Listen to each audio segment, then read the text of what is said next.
When I got pregnant in 12th grade, my parents kicked me out of the house into a freezing sleet storm. 18 years later, they bypassed my corporate security, burst into my corner office, and demanded to meet their grandson. They had no idea the boy they were looking for did not exist. My name is Chelsea, and I am 35 years old. Today I run a multimillion-dollar health tech and research network in Chicago, but getting here required surviving the ultimate betrayal. Before I continue this story, let me know where you are watching from in the comments below. Hit like and subscribe if you have ever had to build your own empire after your family threw you away. For 18 years, I had carefully constructed a fortress of success, independence, and absolute control. My corner office sat on the top floor of a sleek glass high-rise right in the heart of downtown Chicago. Through the massive floor-to-ceiling windows, I could see the city stretching out below me, a sprawling grid of concrete and steel that mirrored the tough exterior I had built around my own heart. I was the chief executive officer of a company I had built from the ground up, a company that managed cutting-edge medical research and advanced pediatric care facilities across the Midwest. The office itself was a reflection of my journey.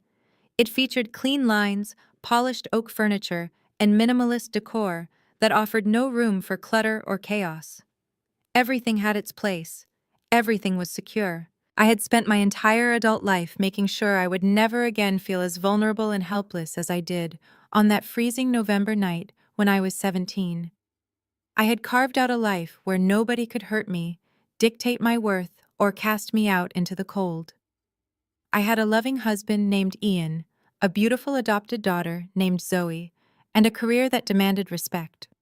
The terrified teenage girl who had begged on her parents' doorstep was gone, replaced by a woman who commanded boardrooms and negotiated million-dollar contracts without blinking. It was a Tuesday morning, entirely unremarkable, filled with the usual rhythm of executive summaries and budget approvals. I was reviewing a quarterly financial report when the intercom on my desk buzzed. It was Felicity, my executive assistant. Felicity was normally the picture of professional composure, a woman who could handle aggressive investors and demanding media outlets with a polite smile. But when her voice came through the speaker, it was high-pitched and tight with panic. She told me there was a situation in the main lobby. 2 people, an older man and woman, were demanding to see me. When the security team asked them to sign in and wait, they began causing a massive scene. Felicity explained that the woman was screaming at the receptionist, threatening to call the police and ruin the company reputation if she was not allowed upstairs immediately. They claimed to be my parents. The words sent an involuntary shiver down my spine. The air in my office suddenly felt thin. Harrison and Beatrice Bancroft. I had not seen or spoken to them in 18 years. Not since the night they looked at my pregnant teenage belly and decided their country club reputation was more important than their daughter's life. They had completely erased me from their world. They never searched for me. They never called. They never tried to find out if I had survived that winter. Now, after almost 2 decades of absolute silence, they were standing in the lobby of my building, weaponizing their entitlement and threatening my staff. My first instinct was to tell security to escort them off the premises. I had the power to have them removed, to simply turn my back on them, just as they had turned their back on me. But a cold, calculating curiosity washed over me. Harrison and Beatrice Bancroft did not do anything without a deeply selfish motive.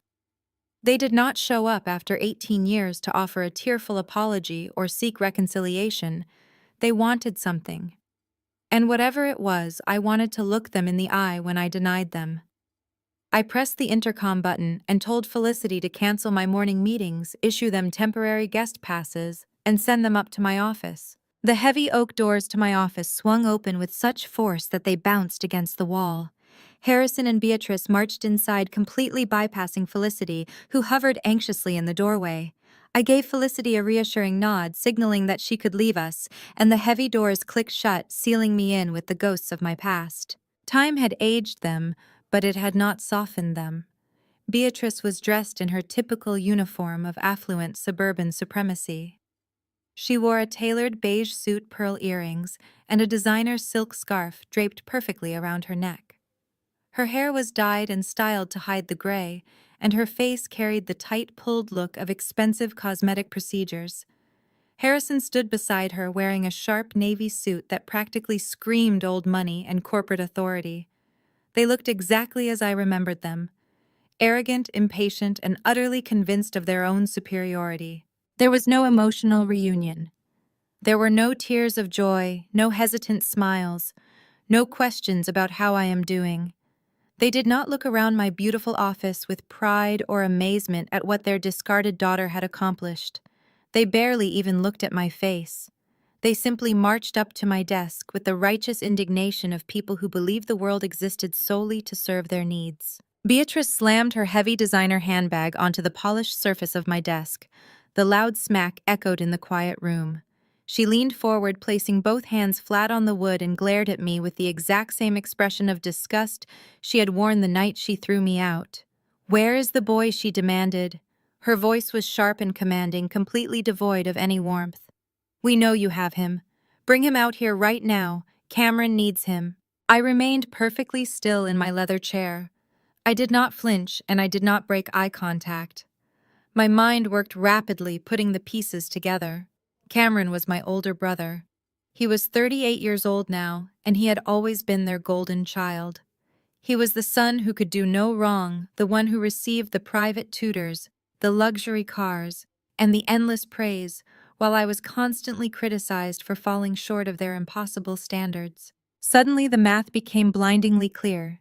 They had not spent years tracking me down because they missed me. They had tracked me down because Cameron was sick.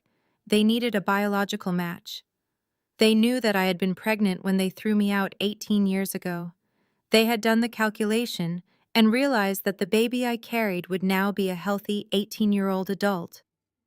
An 18-year-old biological relative, the perfect genetic match for whatever disease was killing their precious golden boy.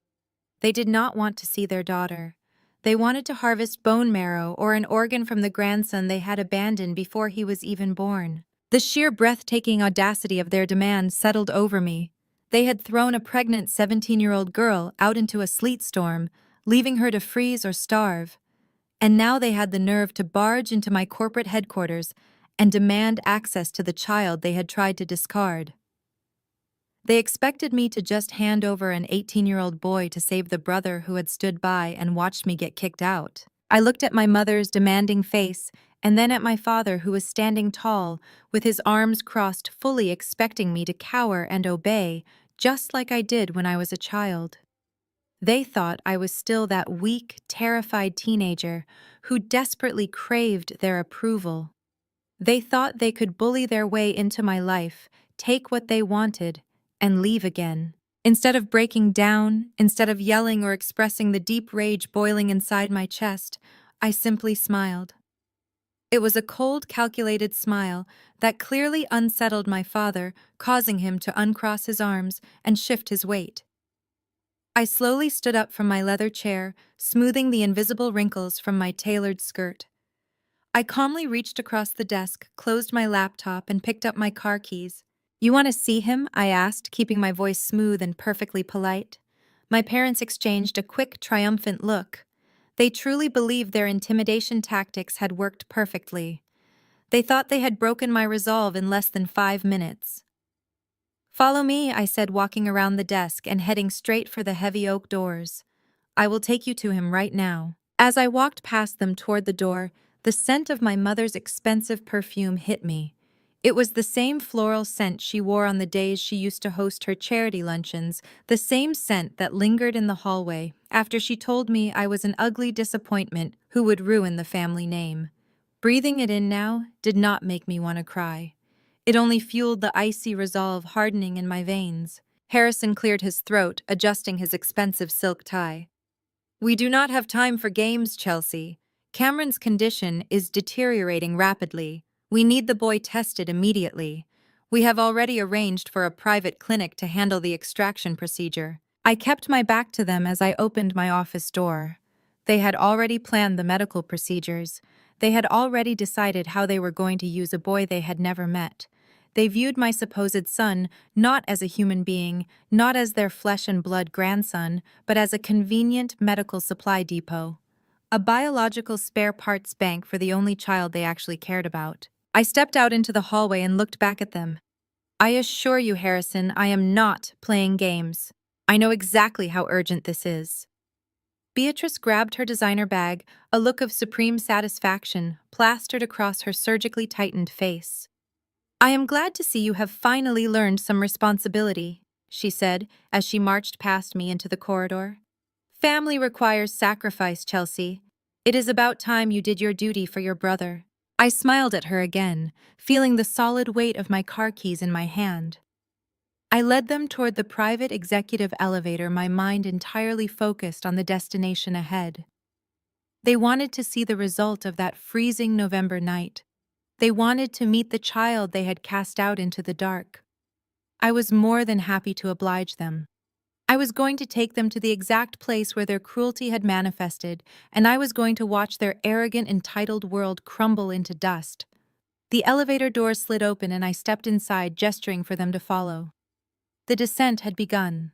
The elevator descent to the executive parking garage was suffocatingly silent. Harrison checked his heavy gold watch, tapping his Italian leather shoes against the polished floor. Beatrice examined her perfectly manicured nails, occasionally adjusting her silk scarf. Neither of them asked about my life. They did not ask how I managed to build a massive company from nothing. They did not ask if I was married, if I was happy, or how I had survived all these years. They simply waited in eager anticipation, treating the ride like a brief inconvenience before they could collect their prize. We reached the subterranean garage, and I led them to my sleek black SUV. I unlocked the doors, and Beatrice immediately slid into the front passenger seat, claiming the space with a familiar sense of absolute entitlement. Harrison climbed into the back, making a point to loudly admire the premium leather interior. I sat behind the steering wheel, pressed the ignition button, and steered the heavy vehicle out into the busy Chicago traffic. As we navigated the crowded city streets, Beatrice finally broke the silence. Her voice lacked any trace of motherly warmth. It was analytical and sharp, filled with the self-righteous justification she had always used to defend her cruelty. "You see, Chelsea, we knew what we were doing," Beatrice said, running a hand over the expensive dashboard. "Throwing you out was an act of tough love. It clearly built your character. Look at this car. Look at your office. If we had coddled you, if we had let you stay in our home with a baby, you would have ended up a miserable teenage mother working some minimum wage job.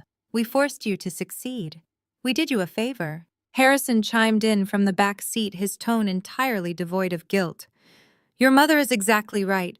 We made a difficult parenting choice to protect the family reputation, and it paid off. And now you are in a perfect position to do your duty for your brother. Cameron has always been destined for greatness. He is a senior vice president now, you know. It is only fitting that you and your boy play a critical role in saving his life. After all, family takes care of family." I gripped the leather steering wheel tightly. The heater in the SUV was running, filling the cabin with warm air, but my blood felt like ice. I did not argue with them. I did not scream or demand an apology. Instead, the rhythmic hum of the tires on the pavement transported me back 18 years back to the memory that had fueled my ambition every single day since. It was a Tuesday night in late November. The wind chill was well below freezing, and a brutal mix of sleet and freezing rain was coming down in sheets. I remembered standing in the grand foyer of their sprawling suburban estate, shivering uncontrollably in a thin cotton sweater. Beatrice had just found the positive pregnancy test hidden in my bathroom trash can. She had marched downstairs, her face twisted with a level of disgust I had never seen before. Harrison had followed right behind her, carrying a black plastic garbage bag that contained a few items of my clothing swept hastily from my closet. He had opened the heavy front door to the driving sleet, letting the freezing wind whip through the warm house. "You are not ruining this family reputation with your reckless behavior," he had shouted, shoving the garbage bag into my chest. "You are a disgrace." Beatrice had stood beside him, arms crossed, nodding in agreement. They shoved me out onto the icy porch and slammed the door. I heard the deadbolt click into place. I remembered walking for miles in the dark, my cheap sneakers soaked through with freezing slush. I remembered the sheer blinding terror of being 17 pregnant and completely alone in the world. And then I remembered the pain. A sudden violent cramping seized my stomach, dropping me to my knees on the icy pavement outside a closed gas station. I remembered the metallic taste of blood and fear in the back of my throat. I remembered crying out for help on an empty street as the life I was carrying slipped away into the freezing rain. I snapped back to this present moment as I pulled the SUV up to the premier medical research campus in the city.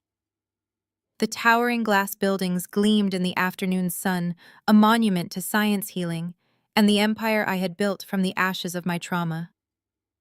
I bypassed the visitor lots and pulled directly into the reserved space marked Chief Executive Officer. Beatrice looked out the window, her brow furrowing in confusion. She adjusted her designer scarf and peered up at the massive hospital complex. "Why are we at a hospital?" she asked, her voice laced with impatience. "Does he work here, or is he volunteering to build his college resume?" Harrison leaned forward from the back seat, unbuckling his seatbelt. "Just go inside and get him out here, Chelsea. We do not have time for a tour. We need to schedule his blood work and tissue typing immediately so the extraction clinic can begin their prep." I turned off the engine and removed my keys. "We need to go inside," I said simply. I stepped out of the vehicle and led my parents through the pristine main lobby. Hospital administrators and medical staff nodded respectfully as I passed, but my parents were completely oblivious to the reality of their surroundings. They walked with their heads held high, projecting an air of superiority, fully believing they were about to collect a healthy 18-year-old boy like a package they had ordered online. I guided them to a dedicated executive elevator and pressed the button for the 4th floor. The doors slid closed, and we ascended in silence. When the doors opened again, we stepped out onto a brightly lit, beautifully decorated floor. The walls were painted with vibrant, hopeful murals of forests and oceans. Soft, calming music played quietly from hidden speakers. Nurses in colorful scrubs moved efficiently between rooms. We were standing in the center of the pediatric oncology wing. Beatrice crossed her arms, clearly irritated by the delay. "Chelsea, stop wasting our time," she snapped. "Where is the boy? Have you even called him to tell him we are here?" I stopped walking. We were standing in the middle of the wide corridor. I turned and pointed to the massive polished bronze plaque mounted on the wall directly in front of us. The raised gold letters caught the bright overhead light impossible to miss. It read, "The Leo Foundation and Pediatric Wing." I turned back to face my parents. I let all the cold, clinical authority I possessed settle into my voice. "He did not exist past that night," I said, watching their expressions carefully. I collapsed in the freezing rain. "I lost him on the sidewalk while you watched from the living room window. I did not raise a son. I raised a $50 million medical empire in his memory. You are standing in it." The words hung in the sterile hospital air, heavy and absolute. For a fleeting second, Beatrice and Harrison stared at the bronze plaque. They read the name Leo. I watched their faces, waiting to see if a single drop of humanity would break through their arrogant facades. I waited to see if there would be tears for the grandson they never knew, or horror at the realization that their actions had caused a teenage girl to suffer a miscarriage alone in the freezing cold. There was nothing. Harrison's face contorted, but not with grief. His features twisted with pure, unadulterated rage. His hands balled into tight fists at his sides, his knuckles turning white. He stepped toward me, his voice echoing loudly down the quiet hospital corridor. "So you do not have a donor for Cameron," he shouted, completely ignoring the fact that I had just told him my baby died. "You dragged us all the way down here just to tell us you have nothing to offer your brother." The sheer selfishness was staggering, but I was not surprised. Before I could respond, Beatrice stepped in. She recovered much faster than her husband. Her eyes darted around the state-of-the-art medical facility. She took in the expensive equipment, the pristine conditions, and the obvious wealth required to build such a place.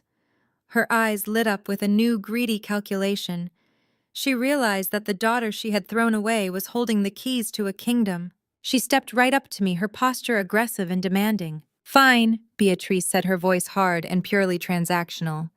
If the boy is gone, then you are useless to us genetically. But if you own this hospital network, you have the resources to fix this problem right now. Cameron is trying to get into an experimental gene therapy trial. It costs $2 million, and they are making him wait. You are the CEO. You will bypass the wait list, and you will fund his treatment. Write the check right now, Chelsea. It is the absolute least you can do to repay us for giving you life. I looked at my mother, absorbing the sheer audacity of her demand. I did not blink. I did not raise my voice. I simply told her no.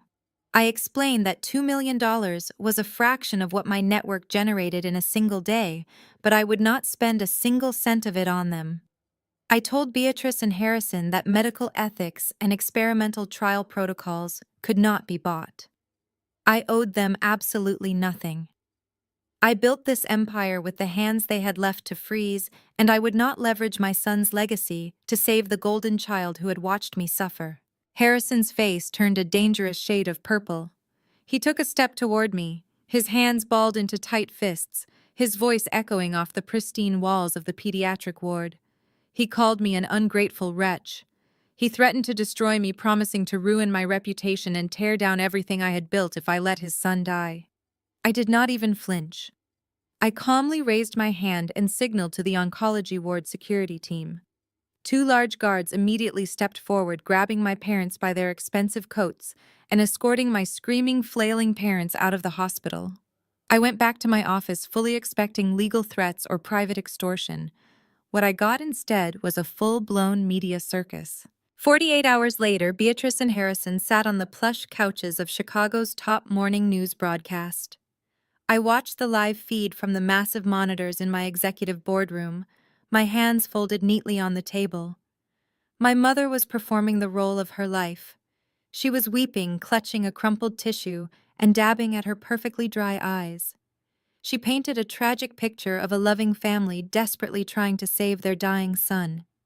Looking directly into the camera, she told the anchor that her estranged billionaire daughter was using her immense corporate power to deny life-saving care over a simple teenage misunderstanding. Harrison chimed in right on cue.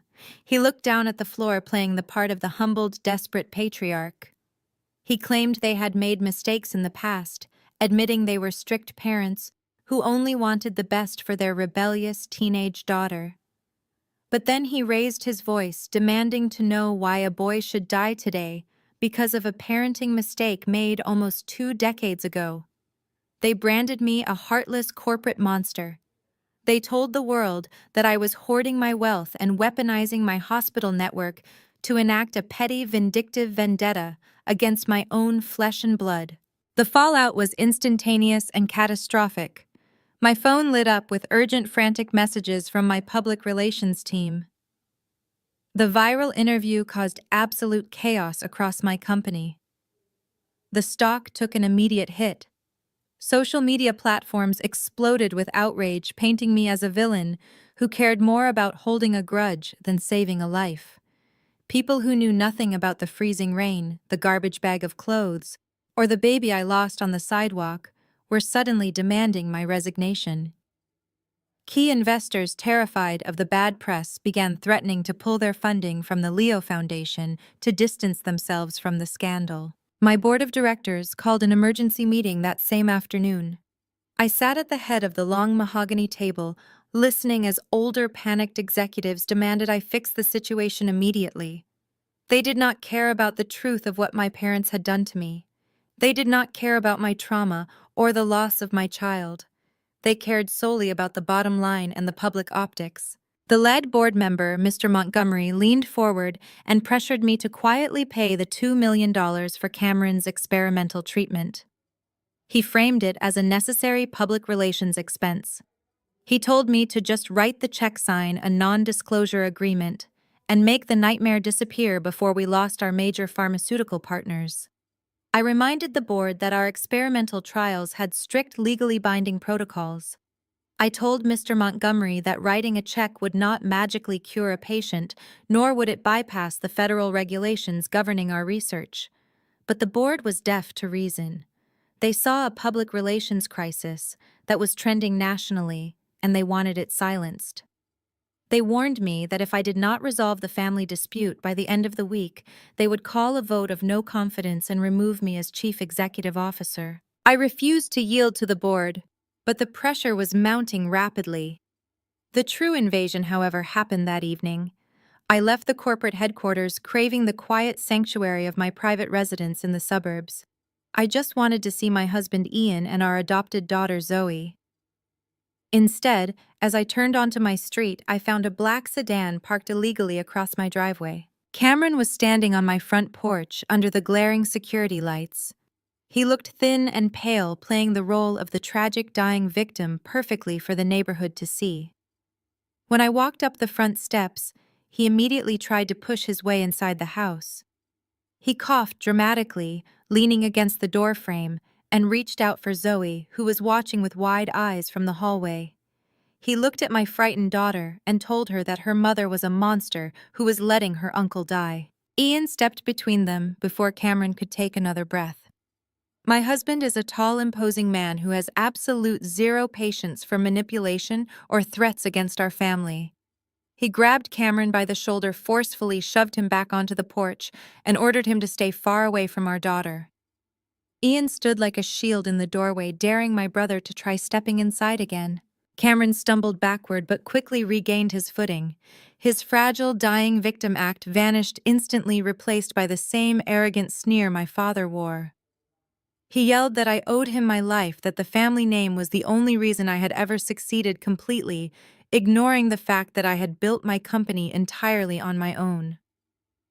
He reached inside his heavy winter coat and threw a thick manila folder onto my welcome mat. It was a drafted lawsuit for intentional infliction of emotional distress and the deliberate denial of life-saving medical care. Cameron sneered at me, threatening to file the lawsuit the very next morning.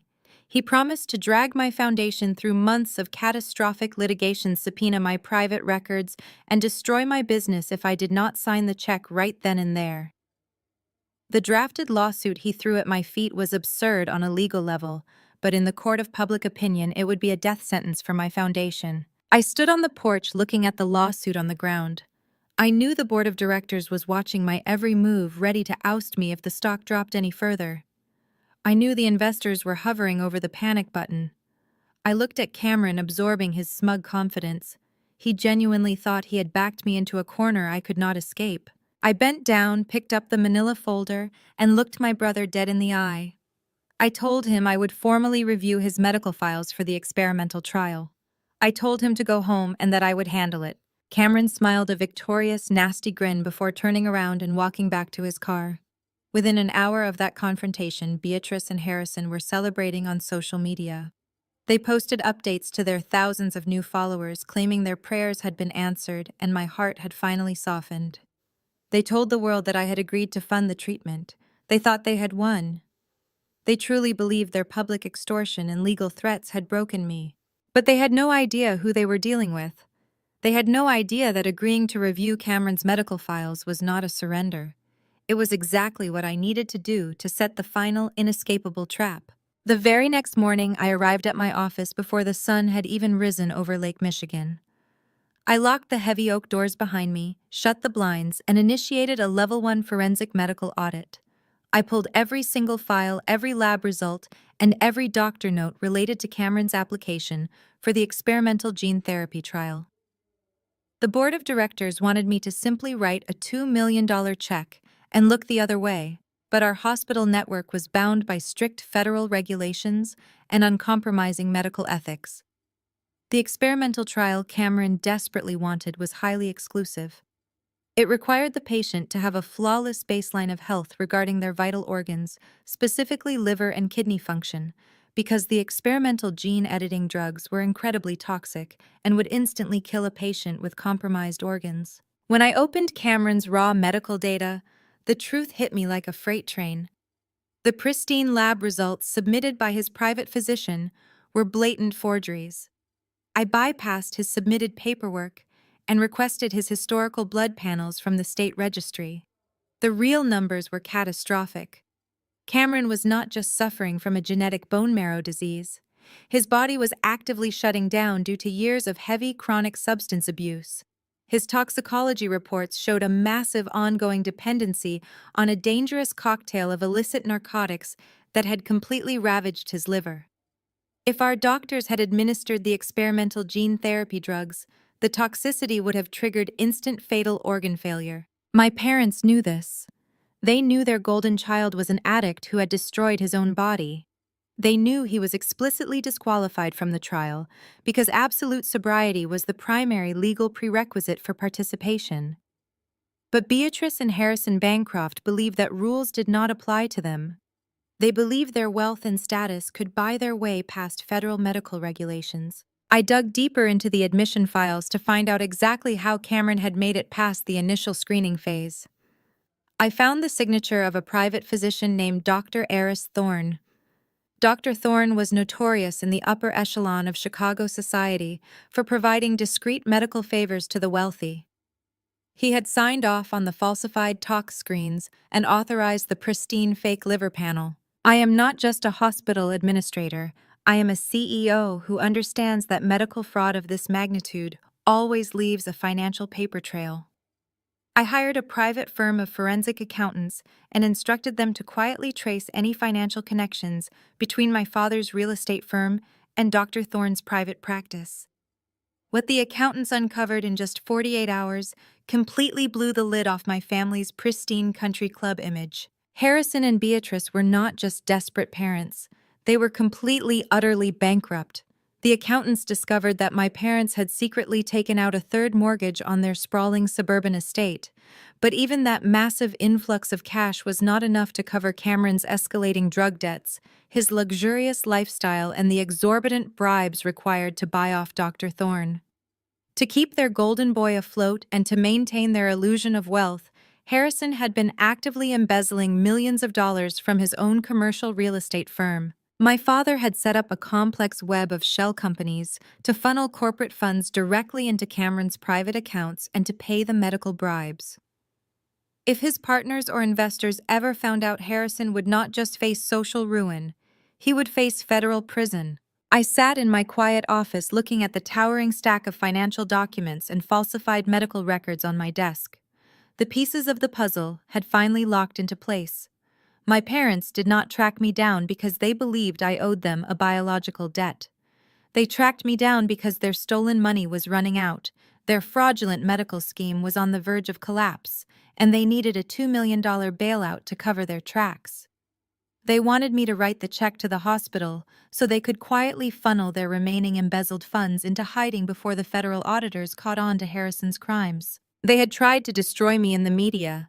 They had sent Cameron to terrorize my daughter on my front porch. They had threatened to dismantle my entire foundation with a frivolous, malicious lawsuit. They thought I was trapped by public opinion and corporate pressure. I picked up my phone and called my husband Ian. I told him everything I had found. Ian simply listened, his steady silence grounding me. When I finished, he asked me what I wanted to do. I told him I was going to give them exactly what they asked for. I was going to give them a public stage. The Leo Foundation's annual charity gala was scheduled for that coming Saturday night. It was the most prestigious medical fundraising event in the city, attended by Chicago's elite top medical board directors, major corporate investors, and a massive press corps. It was the perfect venue. I drafted a formal gold-embossed VIP invitation. I addressed it directly to Harrison, Beatrice, and Cameron Bancroft. I did not send it through the mail. I sent it via a private uniformed courier to ensure it was handed directly to my mother. Inside the envelope, I included a handwritten note. The note stated that I had reviewed Cameron's files and that I would be making a public announcement regarding the immediate funding of his treatment during my keynote speech at the gala. I also requested that they sit at the front VIP table so they could join me on stage for the announcement. I knew my parents' psychology perfectly. They were so arrogant, so blinded by their own narcissism, that they would never suspect a trap. They would see the VIP invitation as a total surrender. They would assume the media pressure had broken me, and that I was desperate to save my public image by giving them exactly what they wanted. I could easily picture them sitting in their heavily mortgaged house, popping champagne they could not afford, and celebrating their victory. They would eagerly walk into a room full of the wealthiest investors in the city, fully expecting to receive a giant novelty check and a tearful public apology from the daughter they had discarded. I spent the next 3 days preparing the execution. I coordinated with the audiovisual team at the gala venue, providing them with encrypted flash drives containing the forensic accounting reports and the real medical records. I instructed them to link the main projector screens directly to a remote clicker I would hold during my speech. I also made a quiet phone call to the Federal Financial Regulatory Board, anonymously tipping them off to the shell companies Harrison was using to launder his embezzled funds. I suggested they might want to have representatives present at the gala just in case a major corporate announcement took place. By Saturday evening, the trap was set spring-loaded and ready to snap shut. I stood in front of the full-length mirror in my bedroom, adjusting the clasp on my diamond necklace. I was wearing a sharp-tailored crimson gown that projected absolute authority. Ian stepped up behind me, wrapping his arms around my waist and pressing a kiss to my shoulder. He told me I looked like a woman ready to conquer the world. I turned around, kissed him back, and told him I was just a woman ready to take out the trash. The silence in the pediatric oncology wing hung thick and heavy. I had just pointed to the solid bronze plaque bearing the name of the son they had condemned to death. I stood perfectly still with my hands clasped in front of me and waited for the realization to wash over them. I waited for a gasp of horror. I waited for a single tear of regret. I waited for the heavy, crushing weight of guilt to finally bring my parents to their knees. I should have known better. Harrison stared at the gleaming plaque. His eyes darted over the engraved letters of the Leo Foundation. But the tragic reality of his grandson passing away in the freezing sleet did not register in his mind. He did not see a memorial for a lost child. He saw a dead end. His mind was doing the rapid, frantic calculations of a desperate man who had just lost his most valuable asset. The genetic match was gone. The biological spare parts bank he had banked on to save his golden boy was entirely non-existent. His face flushed a deep, mottled crimson. The veins in his thick neck bulged against the collar of his expensive dress shirt. He took a heavy step toward me and completely ignored the quiet, sterile environment of the hospital corridor. "So you do not have a donor for Cameron," he shouted. His voice echoed violently off the pristine walls, causing several nurses at the nearby station to jump and turn their heads in alarm. "You dragged us all the way down to this hospital just to tell us you have nothing to offer your brother. You wasted our time with this melodramatic display." The sheer sociopathy of his response was staggering. There was absolutely no acknowledgement of the fact that I had suffered a traumatic miscarriage alone on a freezing sidewalk because he had locked me out. There was no pity for the teenage girl he had thrown away. There was only blinding rage that his agenda had been derailed. He pointed a thick, accusatory finger at my face and called me a useless, vindictive disappointment. He demanded to know why I would play such a cruel trick on parents who were suffering the potential loss of their beloved son. Before I could even formulate a response to his breathtaking hypocrisy, Beatrice stepped in. My mother always recovered much faster than my father. While Harrison was blinded by his immediate anger, Beatrice was a master of tactical pivoting. Her sharp eyes darted away from the memorial plaque and scanned the corridor. She took in the state-of-the-art medical equipment visible through the glass doors of the treatment rooms. She noticed the immaculate condition of the facility, the high-end architectural finishes, and the sheer scale of the pediatric wing. She noticed the way the hospital staff had respectfully kept their distance, clearly deferring to my ultimate authority as the chief executive officer. Her mind shifted gears with terrifying speed. If I had no biological asset to harvest, I clearly had a massive financial asset to exploit. She stepped directly in front of Harrison and placed a manicured hand flat against his chest to silence his shouting. She turned to face me and her eyes gleamed with a fresh, predatory light. "Fine," Beatrice said. Her tone was brisk and entirely unbothered by the revelation of my dead child. If the boy is gone, then you are useless to us genetically. But clearly you have done incredibly well for yourself. If you own this entire hospital network, you have the unlimited resources to fix this problem right now. She took a step closer, invading my personal space, trying to use the same physical intimidation she had used when I was a child. She explained that Cameron was trying to get into a highly exclusive experimental gene therapy trial. It was a revolutionary treatment that could potentially rebuild his failing bone marrow. The problem, she stated with immense irritation, was the cost and the bureaucracy. The treatment required a payment of $2 million, and the medical board had placed Cameron on a lengthy wait list behind dozens of other patients. "You are the chief executive officer of a massive medical empire," she demanded, her voice dripping with entitlement. "You have the authority to bypass that wait list immediately. You will place your brother at the very front of the line, and you will fund his experimental treatment today. Write the check, Chelsea. $2 million is nothing to a woman who owns a $50 million building." I looked at my mother, absorbing the absolute audacity of her extortion attempt. I did not blink. I did not raise my voice. I did not let a single ounce of emotion crack my professional facade. "It is the absolute least you can do," Beatrice continued, emboldened by my silence. "We gave you life. We raised you. We provided you with an excellent childhood before you decided to throw it all away on a reckless teenage mistake. You owe your brother this chance at survival. You owe this family your allegiance." I took a slow, deliberate breath. I looked from Beatrice to Harrison, recognizing them for exactly what they were. They were emotional parasites. They believed that throwing me out into a storm was a parenting right, and they believed my current wealth was a family resource they were entitled to harvest. $2 million is a fraction of what my network generates in a single fiscal quarter, I said. My voice was smooth, quiet, and sharp as crushed glass.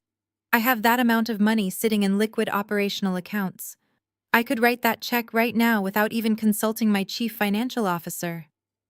Harrison grinned, a look of greedy relief washing over his red face. "Then do it," he commanded. "Stop wasting time and authorize the transfer." "But I will not give you a single cent," I continued, my voice dropping to an icy whisper. "I will not authorize a transfer. I will not bump Cameron to the front of any wait list. The experimental trials in this network operate under strict federal regulations and uncompromising medical ethics. We do not accept bribes, and we certainly do not allow wealthy, entitled people to cut in line ahead of patients who have been waiting patiently for their chance at survival." Beatrice gasped, clutching her designer handbag as if I had physically struck her. "You would let your own brother die over some ridiculous hospital protocol. My brother died to me 18 years ago when he stood in the warm hallway and watched you shove me out into the ice," I replied. "You have no power here. You have no authority. I built this entire empire with the bare hands you left to freeze. I built it to honor the child you tried to erase. I will absolutely not leverage his legacy to save a golden child who never lifted a single finger to help me. Cameron will wait in line just like everyone else.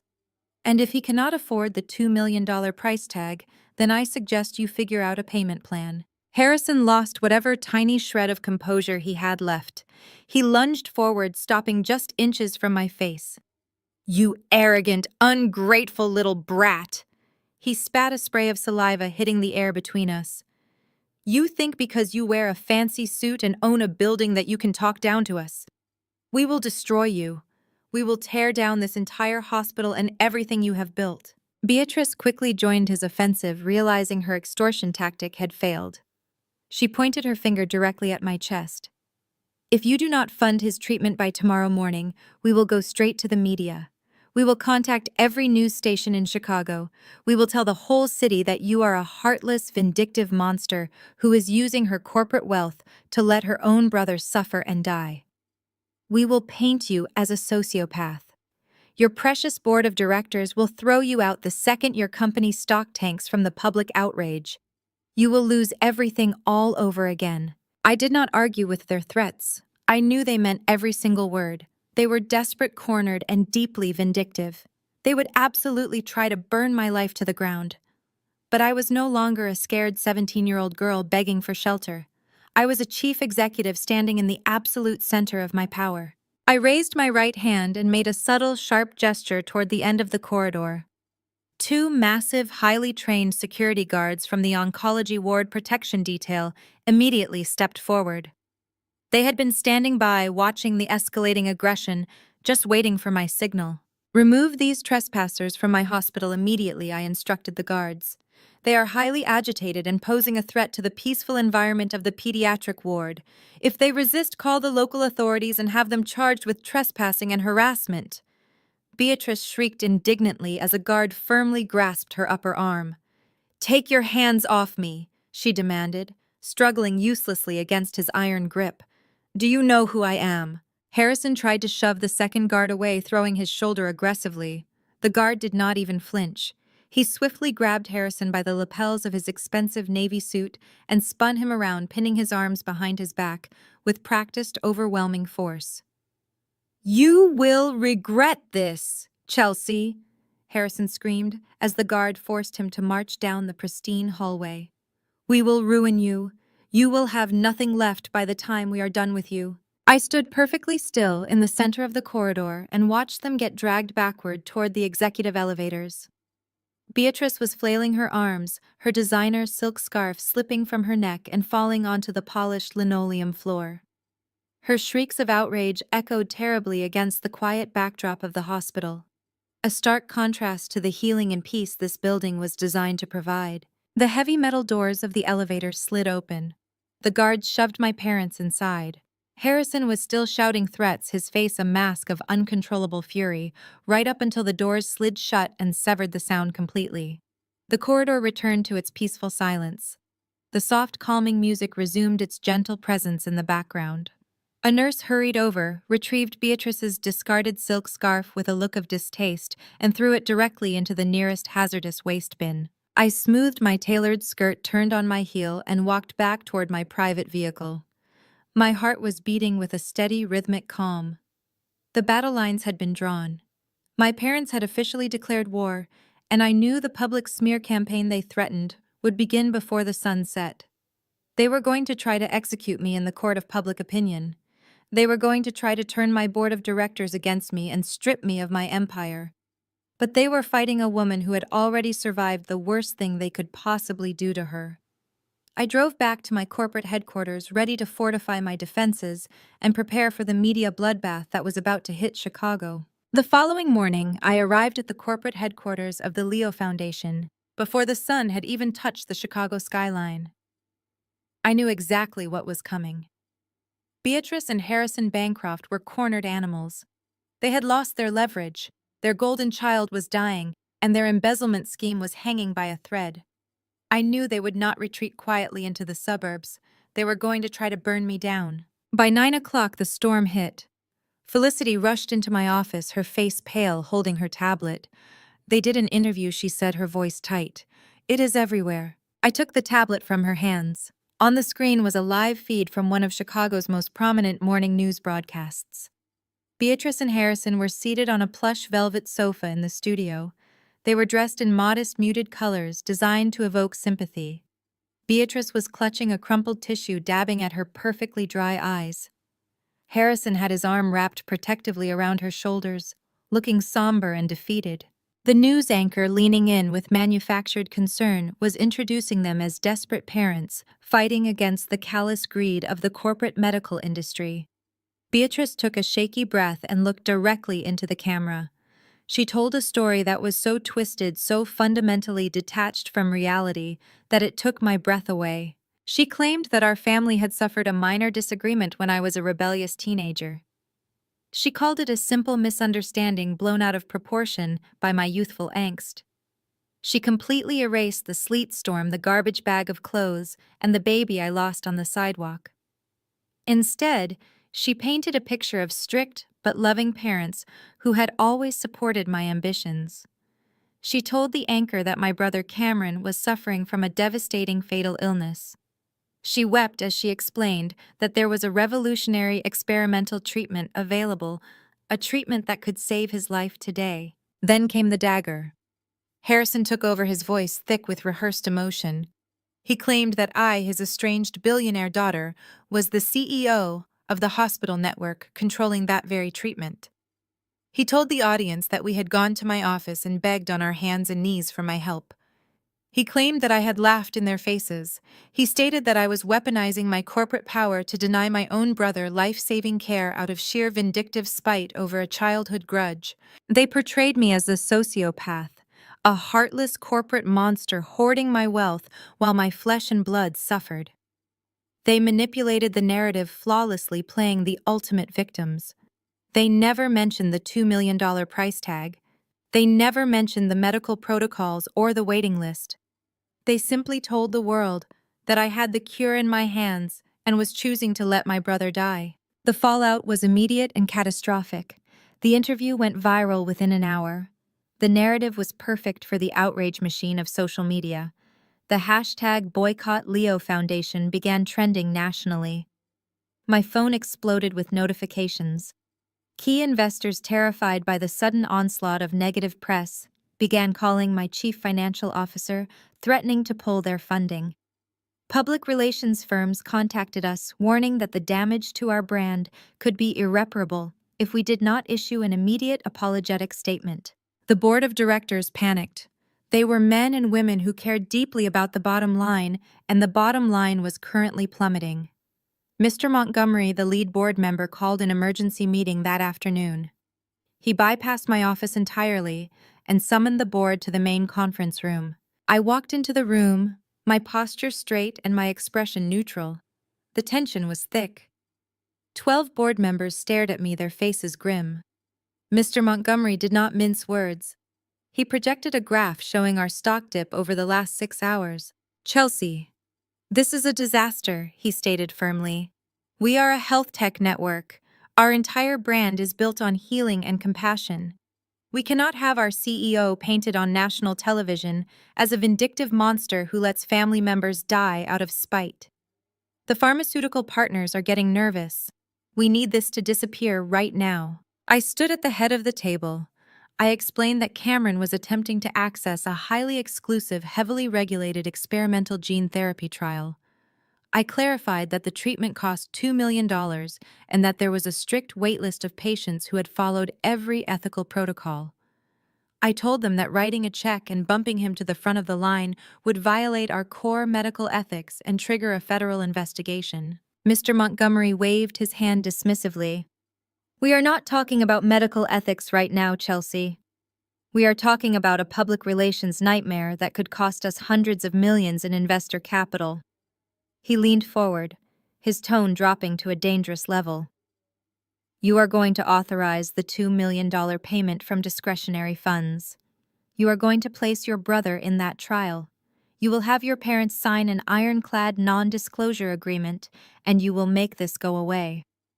If you do not resolve this family dispute by the end of the week, we will hold a vote of no confidence and remove you as chief executive officer." They were giving me an ultimatum: pay the ransom or lose the empire I had built.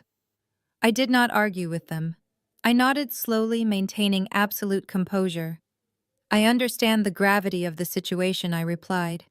"I will handle it."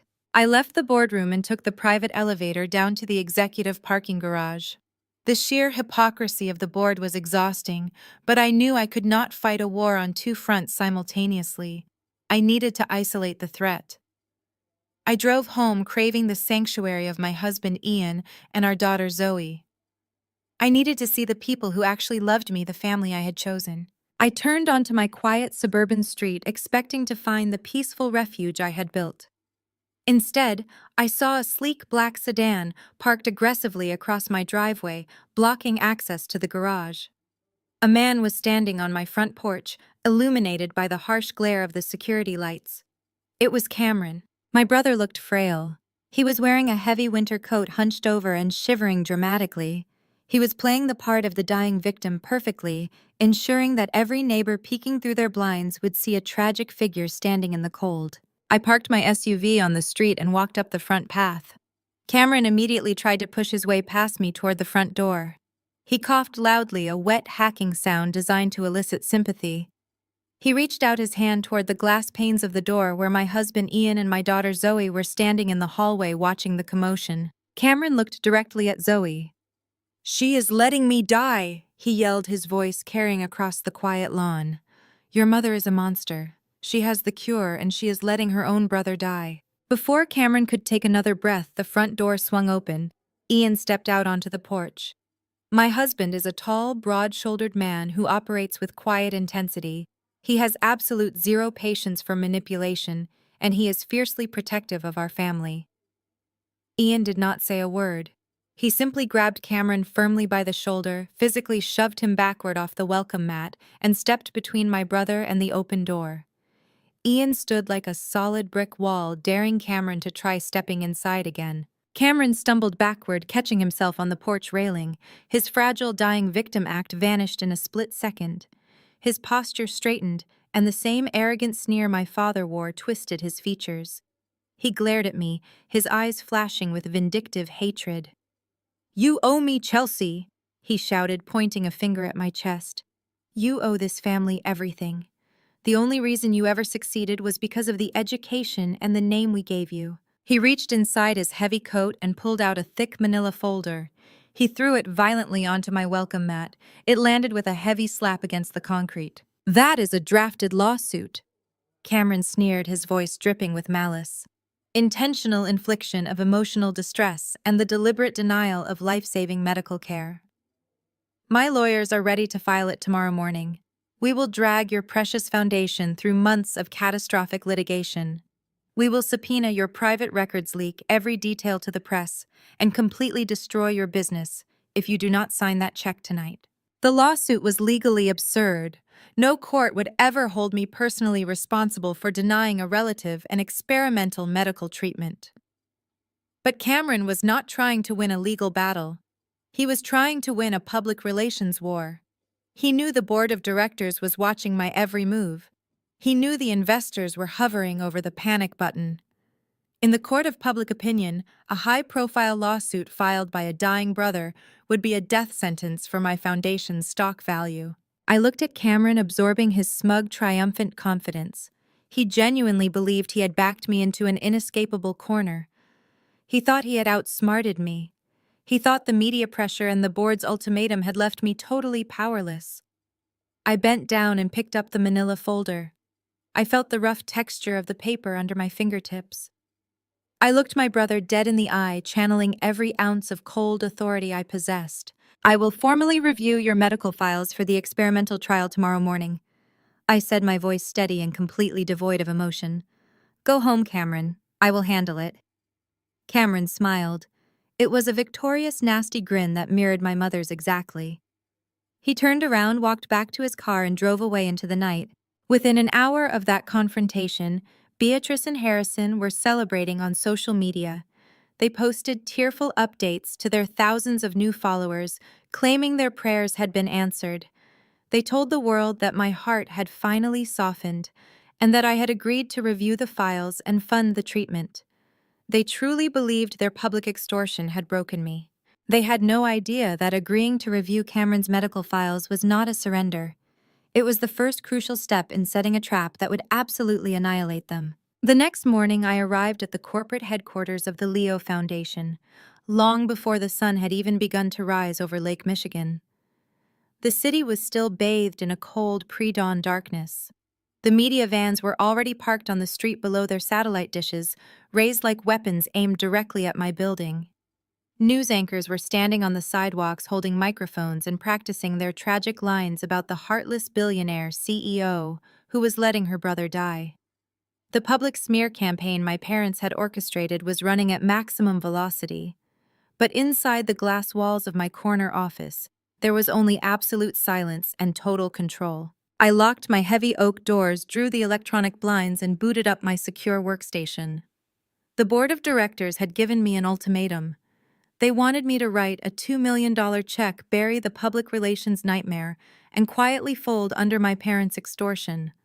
They wanted me to violate federal medical protocols just to appease the angry mob on social media. But I was not going to write a check. I was going to perform a forensic execution. I bypassed the standard administrative access portals and logged directly into the highest tier of our medical network mainframe using my primary CEO clearance. I opened the digital application portal for the experimental gene therapy trial that Cameron was desperately trying to enter. The trial was the crown jewel of our research division. It utilized a highly volatile revolutionary viral vector designed to rebuild failing bone marrow at the cellular level. Because the treatment was still in its experimental phase, the federal guidelines governing patient admission were notoriously strict. The primary prerequisite for any candidate was a flawless baseline of organ health. The viral vector placed a massive toxic load on the liver and kidneys during the first phase of treatment. If a patient with compromised organs received the injection, their body would instantly go into toxic shock, resulting in total and immediate organ failure. It was a death sentence for anyone who was not in otherwise pristine physical condition. I pulled up the medical files that had been submitted on Cameron's behalf. The documents were signed and authorized by a Dr. Eris Thorne. I recognized the name immediately. He was a notorious concierge physician for the Chicago elite, a man known for providing highly discreet medical favors to wealthy families who preferred to keep their indiscretions private. I stared at the pristine laboratory results displayed on my high-resolution monitor. The blood panels were immaculate. The liver enzyme counts were absolutely perfect. According to Dr. Thorne's official submission, Cameron was the picture of perfect health aside from his failing bone marrow. It was a beautiful, flawless presentation, and it was a complete forgery. I knew my brother. I knew the arrogant, reckless lifestyle he had always led, fully funded by my parents' endless bailouts. A man who looked as gaunt and trembling as Cameron had on my front porch the night before did not possess the pristine internal organs of a marathon runner. I opened a secondary, highly secure terminal that connected directly to the state health registry and our internal hospital network flagged records. I bypassed the sanitized submission provided by Dr. Thorne and ran a comprehensive search on Cameron Bancroft using his social security number and insurance history. The real data populated on my screen line by line, painting a horrifying picture of reality. Cameron was not just suffering from a genetic illness. His body was actively shutting down due to years of severe chronic substance abuse. His historical emergency room admissions, which had been carefully hidden from his trial application, showed a massive ongoing dependency on a dangerous cocktail of illicit narcotics and prescription painkillers. His true liver enzyme counts were catastrophically high. His kidneys were functioning at a fraction of their normal capacity. He was an active, heavy user whose internal organs had been completely ravaged by his lifestyle. If our oncology team had administered the experimental gene therapy drugs based on Dr. Thorne's falsified application, the sheer toxicity of the treatment would have killed Cameron within hours. My parents knew this. They knew their golden child was an addict who had destroyed his own body. They knew he was explicitly disqualified from the trial because absolute documented sobriety was the fundamental legal requirement for participation. But Beatrice and Harrison Bancroft believed that the rules simply did not apply to them. They believed their social status and their wealth could buy their way past federal medical regulations and basic human biology. They had deliberately conspired to submit fraudulent medical records, risking a catastrophic medical failure just to maintain the illusion of their perfect son. Medical fraud of this magnitude required massive financial compensation. A concierge doctor like Eris Thorne did not risk his medical license and face potential federal prison time out of the goodness of his heart.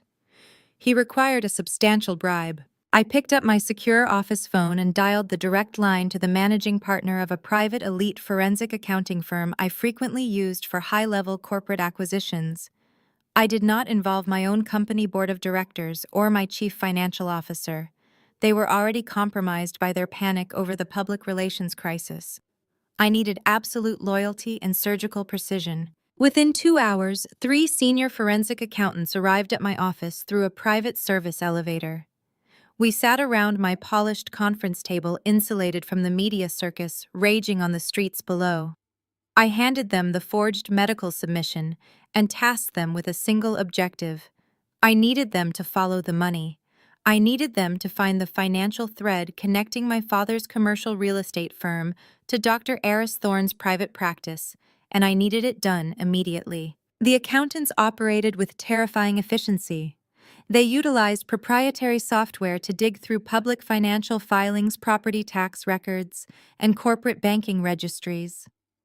I sat at my desk maintaining standard business operations, authorizing routine emails, and completely ignoring the frantic messages from my public relations team begging me to issue an apology to my parents. By the following morning, the forensic accountants returned with a thick physical dossier. The lead accountant slid the heavily bound folder across my mahogany desk. Her expression was grim and entirely professional. What they had uncovered in 24 hours completely dismantled the pristine country club facade my parents had spent their entire lives projecting. Harrison and Beatrice Bancroft were not just desperate parents fighting for their sick child. They were completely, utterly bankrupt. I opened the dossier and traced my finger over the highlighted banking trajectories. The financial ruin was staggering. Over the last decade, Cameron's lavish lifestyle, his escalating drug debts, and his countless legal issues had drained my parents' personal savings. But instead of cutting him off or forcing him to face the consequences of his actions, Harrison and Beatrice had doubled down. They had secretly taken out a second and then a third mortgage on their sprawling suburban estate. The property they loved to show off was drowning in predatory debt. But even that massive influx of cash had not been enough to cover the exorbitant bribes required to buy off a doctor like Eris Thorne. To keep their golden boy afloat, Harrison had crossed a line from which there was no return. He had been actively embezzling millions of dollars from his own commercial real estate firm. The accountants laid out the entire criminal roadmap. Harrison had set up a complex web of shell companies hiding behind generic names like Bancroft Holdings, LLC, and Midwest Property Management. He had been systematically siphoning client escrow funds and corporate operational capital directly into Cameron's private accounts to pay the medical bribes and cover the drug debts. If his business partners, his investors, or the federal regulatory agencies ever found out, Harrison would not just face social ruin. He would face decades in federal prison for massive corporate fraud and embezzlement. I leaned back in my leather chair and looked at the towering stack of financial documents and falsified medical records resting on my desk. The pieces of the puzzle had finally locked into a perfect, devastating picture. My parents did not track me down because they suddenly realized I was their daughter. They did not track me down because they believed I owed them a biological debt for giving me life. They tracked me down because their stolen money was running out. Their fraudulent medical scheme was on the verge of total collapse, and they needed a $2 million bailout to cover their criminal tracks.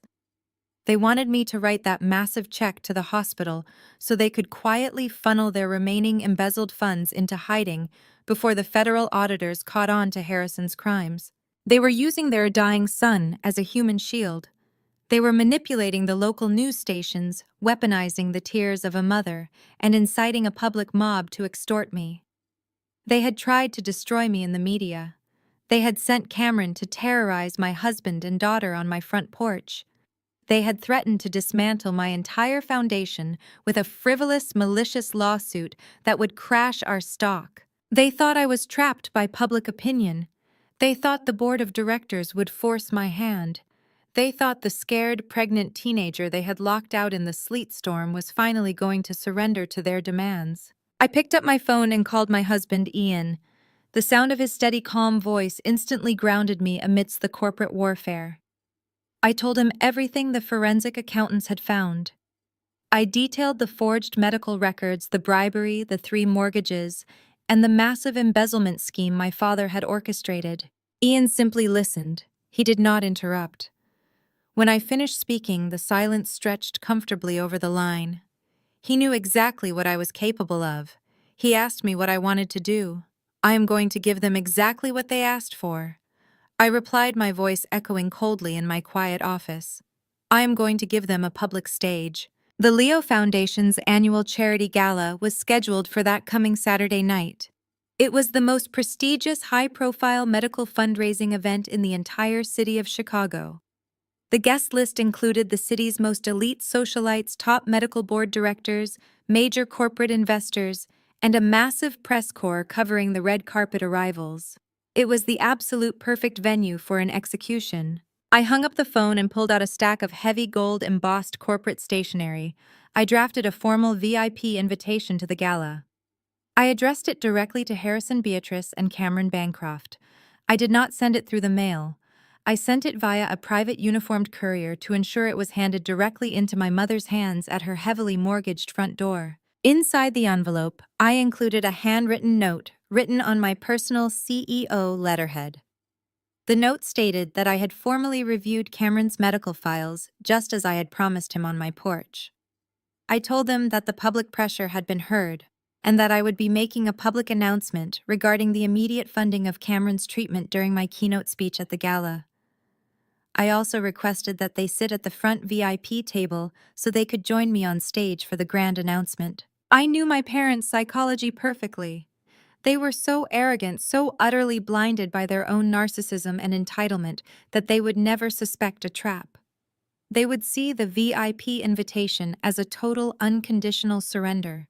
They would assume the intense media pressure and the threat of the lawsuit had broken me. They would believe that I was desperate to save my public image and my position as CEO by giving them exactly what they wanted. I could easily picture them sitting in their bankrupt house popping expensive champagne they could not afford and celebrating their victory over their disowned daughter. They would eagerly walk into a room full of the wealthiest investors in the city, fully expecting to receive a giant novelty check, a standing ovation from the crowd, and a tearful public apology from me. They had no idea that they were walking straight into a slaughterhouse. The massive gears of my trap were finally in motion, but the reality of the impending gala weighed heavily on my shoulders as I left the corporate headquarters that evening. I had spent the last 48 hours executing a forensic medical audit, uncovering massive embezzlement, and choreographing the ultimate public execution of my parents. I was completely drained. I directed my driver to navigate away from the flashing cameras of the news vans still swarming the hospital network building, craving the quiet sanctuary of my private residence in the northern suburbs. I just wanted to cross my threshold, lock the world outside, and be with the family I had actively chosen. My home was the complete opposite of the cold, superficial mansion I had grown up in. It was a place filled with warmth, laughter, and absolute safety. As I pulled into the private gated driveway, the soft amber lights of the house welcomed me. I parked in the garage and stepped inside, immediately breathing in the comforting scent of roasting garlic and fresh herbs. My husband Ian was standing at the kitchen island helping our 10-year-old adopted daughter Zoe with a sprawling science project. Ian looked up, his strong, familiar features instantly relaxing into a warm smile. He wiped his hands on a kitchen towel and walked over to wrap me in a grounding embrace. Zoe abandoned her cardboard solar system and ran to hug my waist. For a few precious minutes, the corporate ultimatums, the viral smear campaigns, and the toxic history of the Bancroft family ceased to exist. I was simply a mother and a wife in the safest place on earth. But the Bancroft family never respected boundaries, and they certainly never respected my peace. We had just sat down at the dining table when the perimeter security alarm chimed softly from the wall panel. Ian frowned, pulling up the exterior camera feed on his phone. His jaw tightened instantly. A black sedan was parked aggressively across the bottom of our driveway, intentionally blocking the electronic gates from closing properly. A figure was walking up the long, winding path toward our front porch. It was Cameron. My brother had received the gala invitation earlier that afternoon, but clearly the golden child of the family was not content to wait for a public presentation. Emboldened by the massive wave of public support generated by our parents' media circus, Cameron had decided to ambush me at my own home. He wanted to secure his victory and ensure I was thoroughly broken before Saturday night. I stood up from the table, my heart pounding with a sudden icy fury. Ian placed a steady hand on my arm and told Zoe to go upstairs to her room. He did not raise his voice, but the absolute uncompromising authority in his tone made Zoe nod and hurry up the staircase without a word. Ian and I walked to the front foyer together. Through the thick glass panes of the front door, I could see Cameron standing under the glaring security lights. He was wearing a heavy, expensive winter coat hunched over and shivering dramatically. He looked frail, pale, and sick, playing the role of the tragic, dying victim to absolute perfection. He was ensuring that any neighbors peeking through their blinds would see a heartbreaking figure standing in the cold, begging for his life, at the door of his heartless billionaire sister. I unlocked the deadbolt and pulled the door open, keeping my body blocking the threshold. Cameron did not wait for an invitation. He immediately tried to push his way past me, aiming to violate the sanctity of my home, just as our parents had violated my peace of mind. I stood my ground, my arm braced against the doorframe, forcing him to stay on the welcome mat. Cameron coughed loudly, a wet hacking sound deliberately designed to elicit sympathy. He peered over my shoulder, his sunken eyes darting around the warm, inviting foyer. He was looking for an audience, searching for a weak link he could exploit. His gaze bypassed me entirely and locked onto the top of the staircase where Zoe had paused, peering down through the wooden banisters with wide, frightened eyes. A cruel, calculating glint sparked in Cameron's eyes. He had found his target. He leaned heavily against the doorframe, gasping for air in a theatrical display of suffering. He looked directly at my terrified 10-year-old daughter and raised his voice, ensuring it carried through the entire house. "Your mother is a monster!" Cameron yelled, his voice laced with venom and false agony. "She has the cure to save my life, and she is letting me die. You need to know that the woman raising you is a murderer. She is letting her own flesh and blood rot away out of pure spite." The sheer breathtaking malice of his words hung in the air. He was actively trying to traumatize a child he had never met, attempting to poison my daughter's mind, simply to gain psychological leverage over me. He wanted to tear down the safety of my home and infect it with the same toxic cruelty that had defined my childhood. Before Cameron could draw another breath to spew his poison, Ian moved. My husband is a man who operates with quiet intensity. He does not posture and he does not make empty threats. When it comes to the safety of our daughter and the sanctity of our home, Ian is an immovable force of nature. He stepped past me, his broad shoulders completely blocking Cameron's view of the staircase. Ian did not yell. He did not engage in a screaming match. He simply reached out, grabbed the thick lapels of Cameron's heavy winter coat, and forcefully shoved my brother backward. Cameron stumbled off the welcome mat, his dramatic coughing completely forgotten in his sudden panic. He scrambled backward, catching himself awkwardly against one of the stone pillars of the porch. Ian stepped out onto the porch, towering over my brother. "If you ever speak to my daughter again," Ian said, his voice dropping to a terrifying absolute calm, "I will not bother calling the police. You will leave this property right now and you will never return. Do you understand me?" Cameron shrank back, visibly intimidated by the sheer physical and protective presence of my husband. The fragile dying victim act vanished in a split second. Deprived of his ability to manipulate a child and faced with a man who would not tolerate his bullying, Cameron's true nature surfaced. The pathetic facade melted away, replaced by the same arrogant, entitled sneer that my father wore. He glared at Ian, then shifted his hateful gaze to me. "You owe me, Chelsea," he shouted safely out of Ian's reach. "You owe this family everything. The only reason you have this house, this company, or your pathetic little life is because of the education and the name we provided. You are nothing without the Bancroft legacy." He completely ignored the reality that they had stripped me of that name, thrown me into the freezing rain, and left me for dead. He genuinely believed his own twisted narrative. Cameron reached inside his heavy winter coat and pulled out a thick, legal-sized manila folder. He threw it violently onto the porch. It landed with a heavy slap against the concrete, sliding to a stop right at the edge of my welcome mat. "That is a drafted civil lawsuit," Cameron sneered, his voice dripping with malice. "My lawyers drew it up this afternoon. Intentional infliction of emotional distress and the deliberate, malicious denial of life-saving medical care." He pointed a shaking finger at me. "We are not going to wait for your little charity gala announcement to see if you are actually going to pay up." You are going to sign the authorization for my treatment tonight. If you do not agree to release the $2 million by tomorrow morning, my lawyers will file that lawsuit in federal court. We will drag your precious Leo Foundation through months of catastrophic litigation. We will subpoena your private communications leak every detail of your stubborn cruelty to the press and completely destroy your company stock. The lawsuit he had thrown at my feet was legally absurd. I knew it, and any competent judge would know it.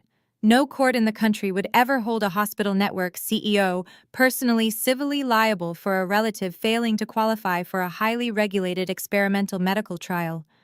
But Cameron was not trying to win a legal battle in a courtroom. He was trying to execute a public relations massacre. He knew the board of directors was watching my every move with mounting panic. He knew the corporate investors were hovering their fingers over the withdrawal button. In the court of public opinion, a high-profile, sensationalized lawsuit filed by a dying brother would be an absolute death sentence for the foundation's reputation. The media would feast on the allegations regardless of their legal merit. I looked at Cameron, absorbing his smug, triumphant confidence. He was standing on my property, threatening to burn my life to the ashes, and he genuinely believed he had backed me into an inescapable corner. He thought the media pressure, the board's ultimatum, and this new legal threat had left me totally powerless. He expected me to break. He expected me to beg for a truce and hand over the $2 million to make the nightmare stop. I stepped past Ian, feeling the freezing night air bite at my skin. I bent down and calmly picked up the manila folder. I felt the rough texture of the paper under my fingertips. I did not open it. I simply held it in my hand and looked my brother dead in the eye. I needed to feign compliance. I needed him to believe he had won, so he and my parents would walk blindly into the execution I had prepared for them at the gala. If I fought him now, they might retreat. They might suspect I had discovered their embezzlement and their medical fraud. I had to let them think they were the smartest people in the room. I let my shoulders drop slightly, mimicking the posture of a defeated woman. I allowed a heavy, exhausted sigh to escape my lips. "Fine, Cameron," I said, keeping my voice quiet and devoid of any fight. "I hear you. The board of directors is already pressuring me. You have made your point perfectly clear. I will formally review your medical files with the trial coordinators tomorrow morning. I will process the authorization. Go home. I will handle it just like I said in the invitation." Cameron's face lit up with a victorious, nasty grin that mirrored my mother's exactly. He thought he had completely crushed me. He thought his intimidation tactic had secured the $2 million bailout that would save him and cover up my father's massive embezzlement.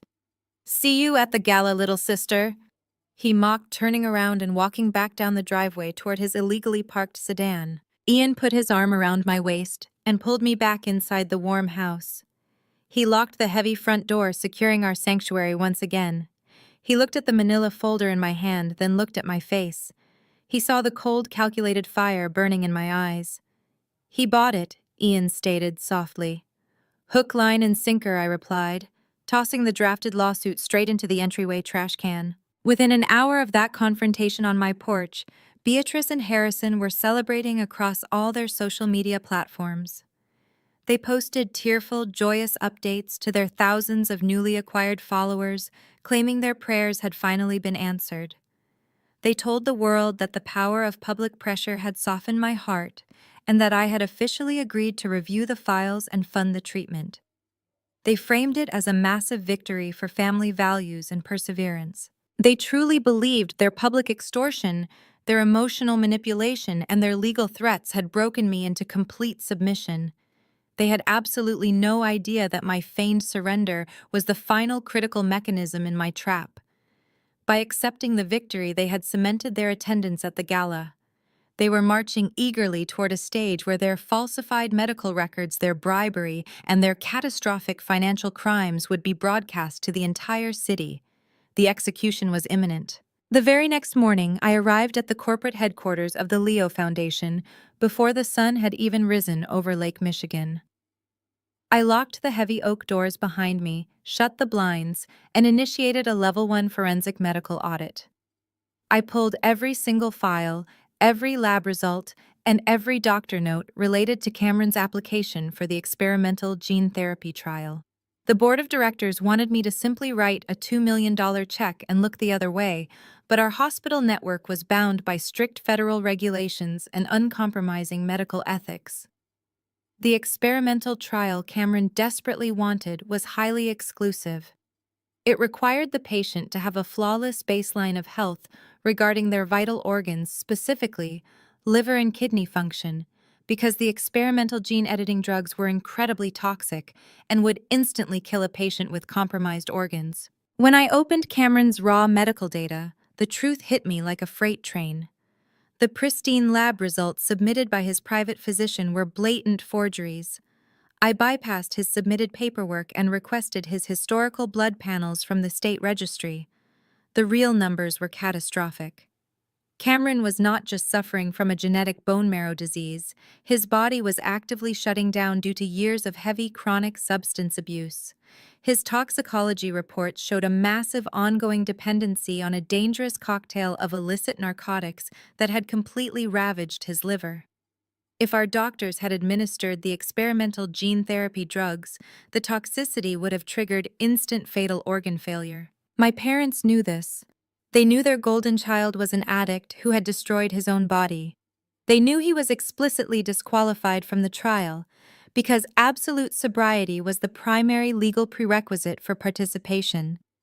But Beatrice and Harrison Bancroft believed that rules did not apply to them. They believed their wealth and status could buy their way past federal medical regulations.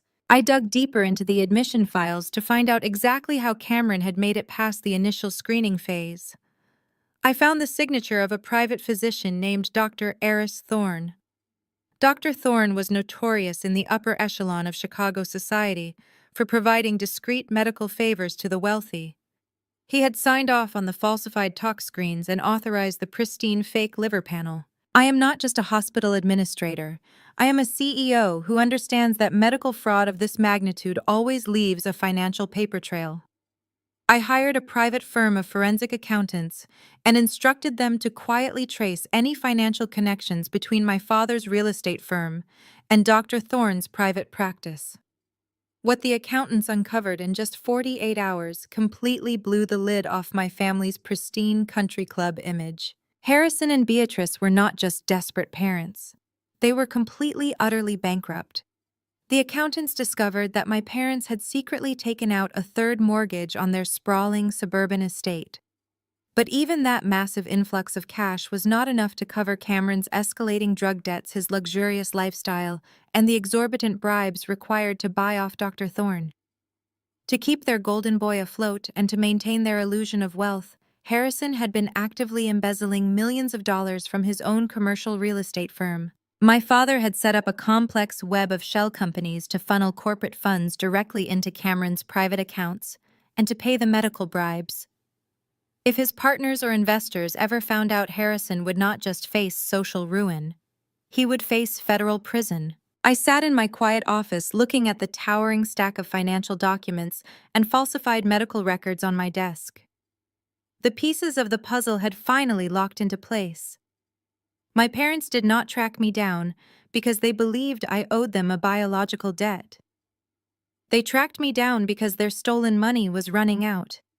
Their fraudulent medical scheme was on the verge of collapse, and they needed a $2 million bailout to cover their tracks. They wanted me to write the check to the hospital so they could quietly funnel their remaining embezzled funds into hiding before the federal auditors caught on to Harrison's crimes. They had tried to destroy me in the media. They had sent Cameron to terrorize my daughter on my front porch. They had threatened to dismantle my entire foundation with a frivolous, malicious lawsuit. They thought I was trapped by public opinion and corporate pressure. I picked up my phone and called my husband, Ian. I told him everything I had found.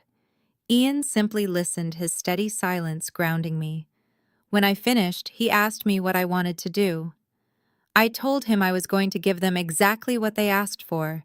I was going to give them a public stage. The Leo Foundation's annual charity gala was scheduled for that coming Saturday night.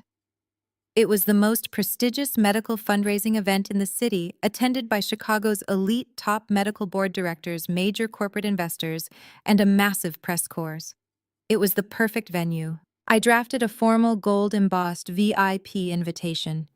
I addressed it directly to Harrison Beatrice and Cameron Bancroft. I did not send it through the mail. I sent it via a private uniformed courier to ensure it was handed directly to my mother. Inside the envelope, I included a handwritten note. The note stated that I had reviewed Cameron's files and that I would be making a public announcement regarding the immediate funding of Cameron's treatment during my keynote speech at the gala. I also requested that they sit at the front VIP table so they could join me on stage for the announcement. I knew my parents' psychology perfectly. They were so arrogant, so blinded by their own narcissism that they would never suspect a trap. They would see the VIP invitation as a total surrender. They would assume the media pressure had broken me and that I was desperate to save my public image by giving them exactly what they wanted. I could easily picture them sitting in their heavily mortgaged house, popping champagne they could not afford, and celebrating their victory. They would eagerly walk into a room full of the wealthiest investors in the city, fully expecting to receive a giant novelty check and a tearful public apology from the daughter they had discarded. I spent the next 3 days preparing the execution. I coordinated with the audiovisual team at the gala venue, providing them with encrypted flash drives containing the forensic accounting reports and the real medical records. I instructed them to link the main projector screens directly to a remote clicker I would hold during my speech. I also made a quiet phone call to the Federal Financial Regulatory Board, anonymously tipping them off to the shell companies Harrison was using to launder his embezzled funds.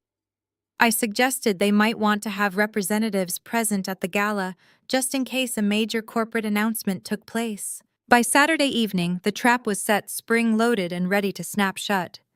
I stood in front of the full-length mirror in my bedroom, adjusting the clasp on my diamond necklace.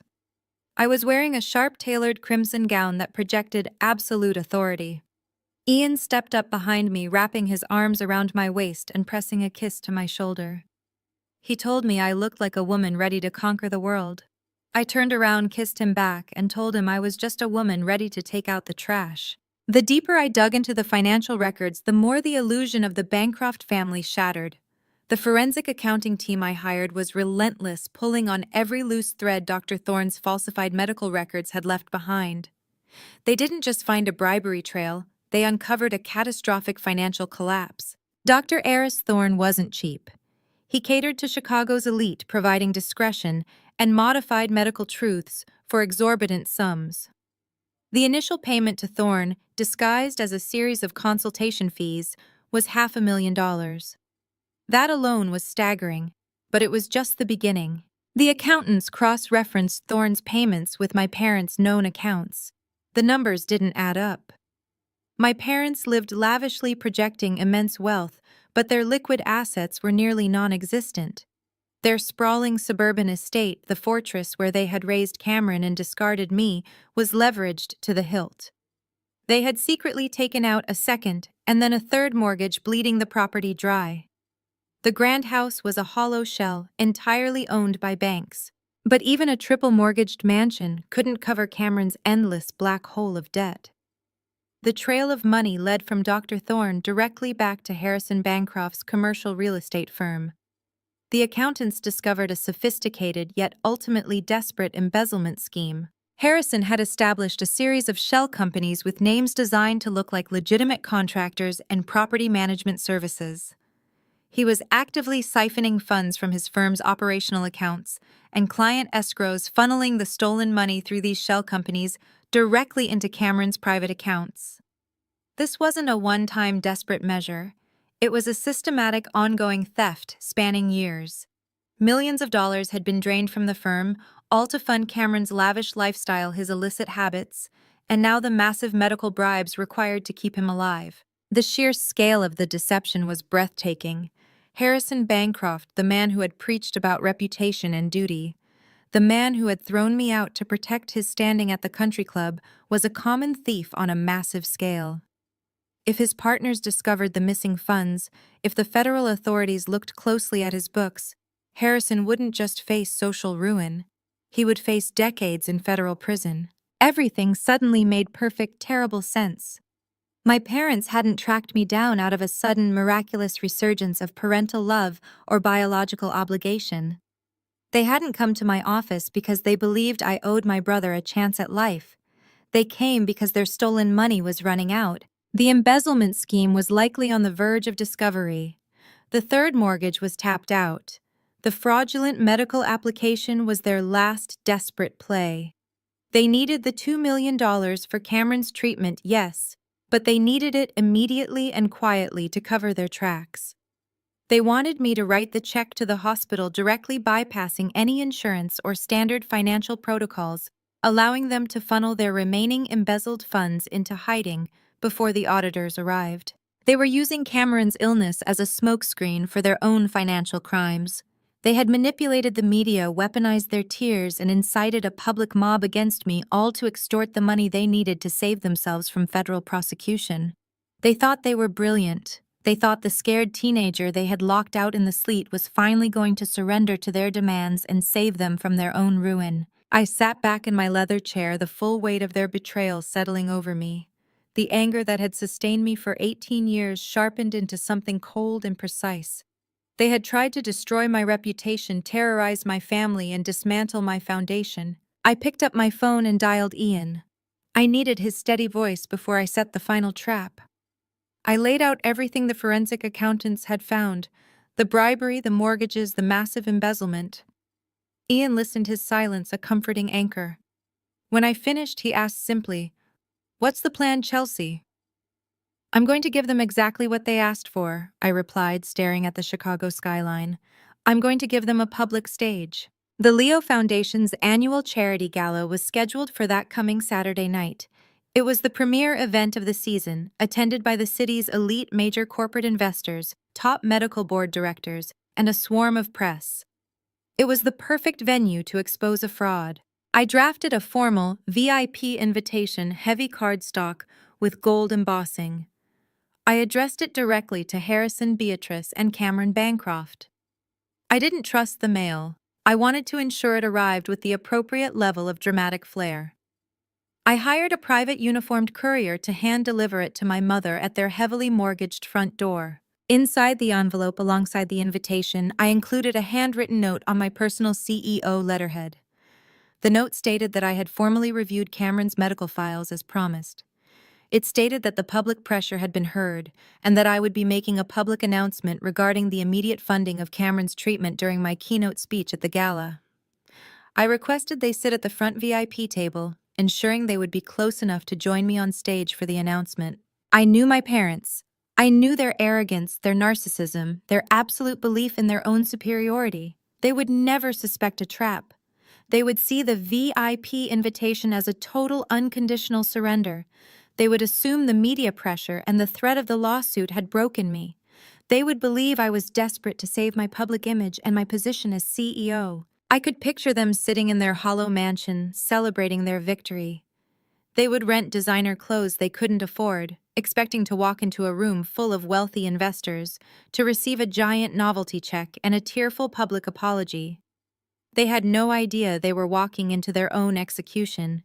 The full scale of the deception began to reveal itself as I scrutinized the digital footprint of Cameron's medical submission.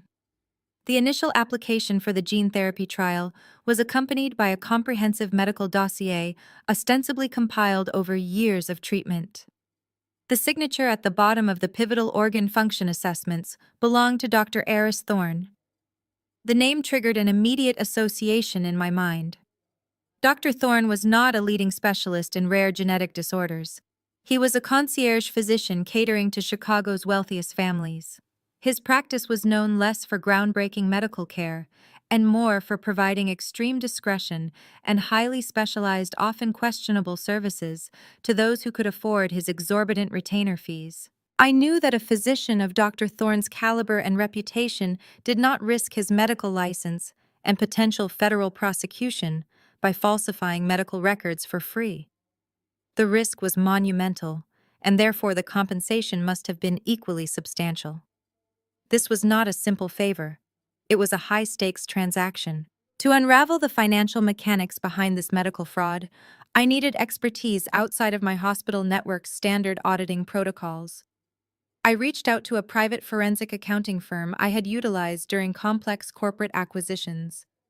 They specialized in untangling opaque financial structures and tracing hidden assets. I provided them with Dr. Thorne's details and the limited financial information I possessed regarding my father's commercial real estate firm, Bancroft Holdings. My directive was simple: find the connection between Harrison Bancroft and Aris Thorne.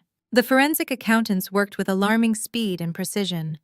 Within 48 hours, they presented me with a comprehensive financial dossier that completely shattered the facade of wealth and success my parents had meticulously maintained for decades. The reality was stark and catastrophic. Harrison and Beatrice Bancroft were completely, unequivocally bankrupt. The dossier detailed a desperate, escalating cycle of financial ruin. Over the past 10 years, Cameron's lifestyle had become increasingly erratic and expensive. The accountants tracked a staggering volume of expenditures, massive gambling debts, settlements for reckless behavior that were quietly swept under the rug, and the astronomical costs associated with his severe chronic substance abuse. To fund their golden child's destructive spiral and simultaneously maintain the illusion of their affluent country club lifestyle, my parents had systematically drained their personal savings and investment portfolios. When their liquid assets were exhausted, they turned to their primary symbol of status, the sprawling suburban estate where I had grown up.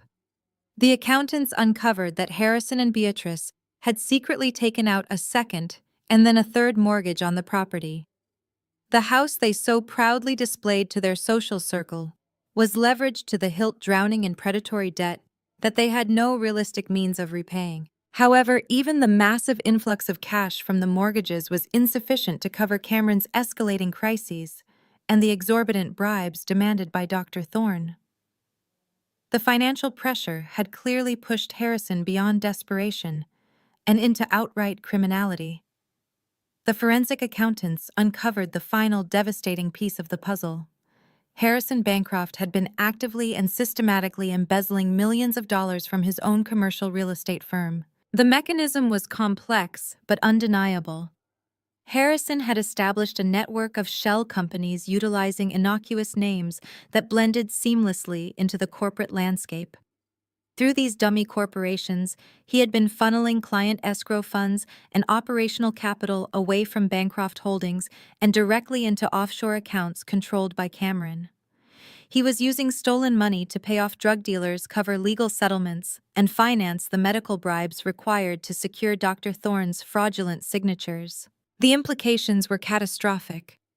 If Harrison's business partners, the firm's investors, or federal regulatory agencies discovered this massive embezzlement scheme, the fallout would be absolute. He would not just face social ruin and the complete collapse of his business, he would face decades in federal prison for corporate fraud and theft. I sat in the quiet solitude of my office, staring at the financial analysis laid out before me. The pieces of the puzzle had finally locked together, revealing a picture of staggering desperation and moral bankruptcy. The narrative my parents had carefully constructed was a complete fabrication. They had not tracked me down after 18 years out of any sense of biological duty or sudden parental awakening. They had not sought me out because they believed I owed them my genetic material. They had tracked me down because their stolen money was rapidly running out. Their fraudulent medical scheme was on the brink of collapse, and the walls were closing in on Harrison's embezzlement. They needed a massive immediate infusion of cash to cover their tracks and save themselves from federal prosecution. The $2 million price tag for Cameron's experimental treatment was not just a medical expense, it was a desperate bailout. They wanted me to write that check to the hospital so they could quietly funnel their remaining embezzled funds into hiding, hoping to balance the books at Bancroft Holdings before the auditors discovered the missing millions. They were using their dying, addicted son as a human shield, manipulating the media and weaponizing public sympathy to extort me. They had launched a vicious smear campaign. They had sent Cameron to terrorize my family on my front porch. They had threatened to dismantle my foundation with a malicious lawsuit. They believed that public pressure and corporate panic would force me to capitulate. They thought I was trapped. I picked up my phone and dialed Ian's number. When he answered, I relayed everything the forensic accountants had discovered. I detailed the forged medical records, the bribery, the hidden mortgages, and the massive embezzlement scheme my father had orchestrated. Ian listened silently, absorbing the magnitude of the deception. When I finished, he asked me a single defining question. "What do you want to do?" "I am going to give them exactly what they asked for," I replied, my voice steady and cold. "I am going to give them a public stage." The Leo Foundation's annual charity gala was scheduled for that coming Saturday night. It was the premier medical fundraising event in Chicago, attended by the city's most elite socialites, top medical board directors, major corporate investors, and a massive press corps covering the arrivals.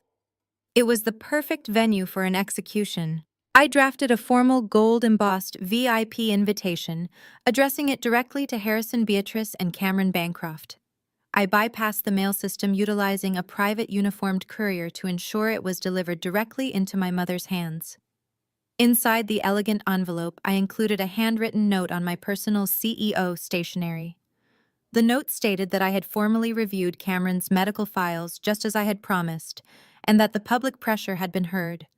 I informed them that I would be making a major public announcement regarding the immediate funding of Cameron's treatment during my keynote speech at the gala. I requested that they sit at the prominent front VIP table so they could join me on stage for the announcement. I understood my parents' psychology flawlessly. Their arrogance, their profound narcissism, and their absolute sense of entitlement would blind them to any possibility of a trap. They would interpret the VIP invitation as a total unconditional surrender. They would assume that the intense media pressure and the threat of the lawsuit had broken my resolve. They would believe that I was desperate to salvage my public image and protect my position as CEO by giving them exactly what they demanded. I could picture them sitting in their heavily mortgaged house celebrating their perceived victory. They would eagerly walk into a ballroom filled with the wealthiest investors in the city, fully expecting to receive a giant novelty check, a standing ovation from the crowd, and a tearful public apology from the daughter they had discarded. They had no idea they were walking straight into a slaughterhouse. The preparations for the Leo Foundation annual charity gala consumed the next 48 hours of my life. This was not merely a fundraising event. It was the absolute pinnacle of Chicago high society, a heavily publicized evening where the wealthiest philanthropists, leading medical researchers, and corporate titans gathered under one roof. The venue was the grand ballroom of the city's most historic downtown hotel, a cavernous space featuring vaulted ceilings, crystal chandeliers, and tiered balconies. I knew every news network in the state would be sending camera crews to cover the red carpet arrivals, especially given the viral smear campaign my parents had launched earlier that week. The media smelled blood in the water. They were expecting a dramatic corporate capitulation. I was going to give them a public execution. My first task was securing the digital infrastructure of the ballroom. I bypassed the hotel's standard audiovisual team and brought in my own private security contractors. I handed the lead technician a highly encrypted flash drive containing the complete forensic accounting dossier, the bank transfer logs proving the embezzlement, and the unredacted medical files showing Cameron's severe drug toxicity.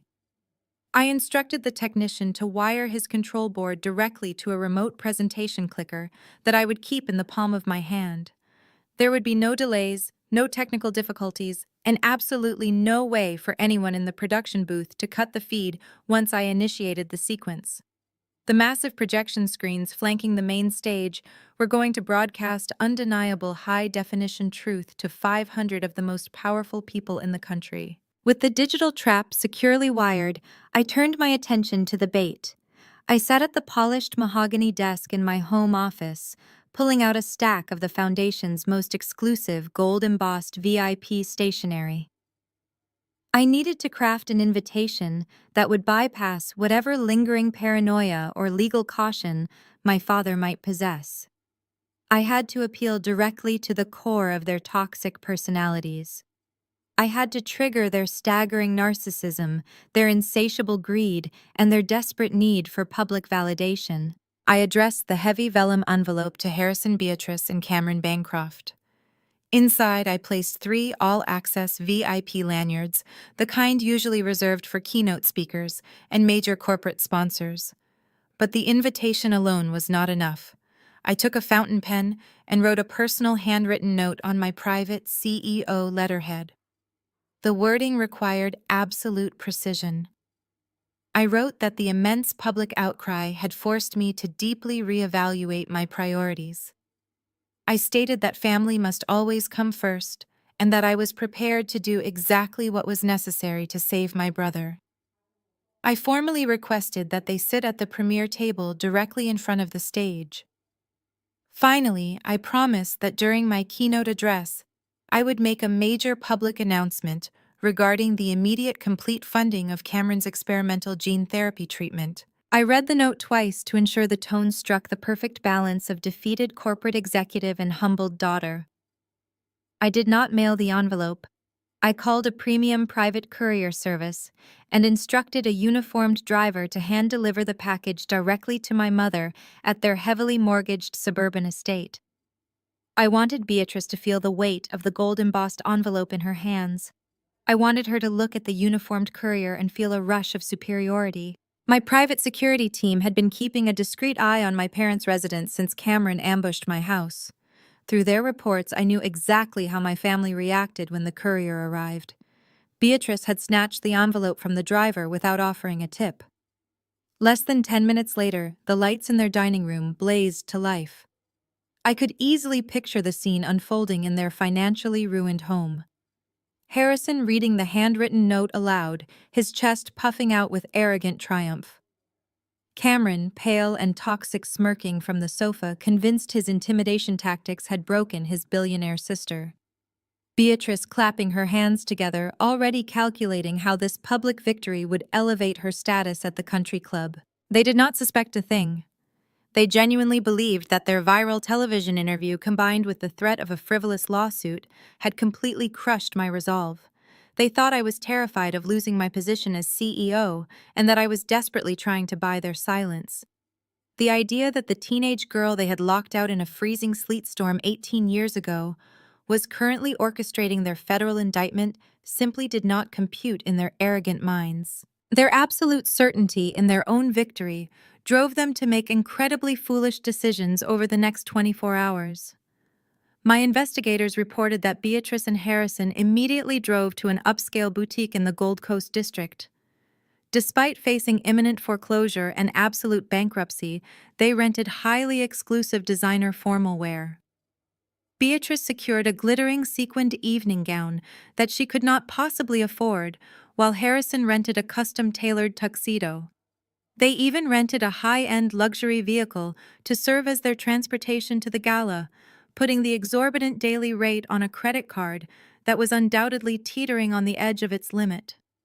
They were dressing the part of conquering royalty, completely oblivious to the fact that they were outfitting themselves for their own funeral. Saturday evening arrived with a biting chill in the air, a sharp reminder of the approaching Chicago winter. I stood in the master suite of my home looking at my reflection in the full-length mirror. I wore a tailored crimson gown with sharp architectural lines. It was a dress designed for warfare, not celebration. I secured a simple diamond necklace around my throat and slid my feet into black stiletto heels. My husband Ian walked into the room adjusting the cuffs of his dark tuxedo. He stopped behind me, meeting my eyes in the mirror. He did not ask if I was ready. He knew I had been ready for this night for 18 years. We took a private town car to the downtown hotel. The streets surrounding the venue were completely barricaded by local police to manage the massive influx of traffic and the overwhelming media presence. Floodlights illuminated the red carpet leading up to the grand entrance. Reporters and photographers were packed tightly behind velvet ropes, their camera flashes creating a blinding, continuous strobe effect in the dark night. They were all waiting for the arrival of the Bancroft family. The tragic, desperate parents and the dying brother who had miraculously forced a cold corporate CEO to surrender. Ian and I bypassed the main red carpet entirely. We entered the hotel through a secure subterranean loading dock and took a service elevator directly to the private VIP balcony overlooking the grand ballroom. The space below was a breathtaking display of wealth and influence. 500 of the city's most powerful figures were seated at circular tables draped in black silk and adorned with towering floral centerpieces. Waiters in white gloves moved silently through the crowd, pouring expensive champagne and serving hot hors d'oeuvres. The low hum of elite networking filled the cavernous room, but there was an undeniable undercurrent of tension. Everyone in that ballroom had seen the viral interview. Everyone was waiting for the drama to unfold. I stood in the shadows of the balcony looking down at the premier table positioned dead center, directly in front of the main stage. It was empty. My parents were deliberately making the crowd wait. They wanted a grand entrance.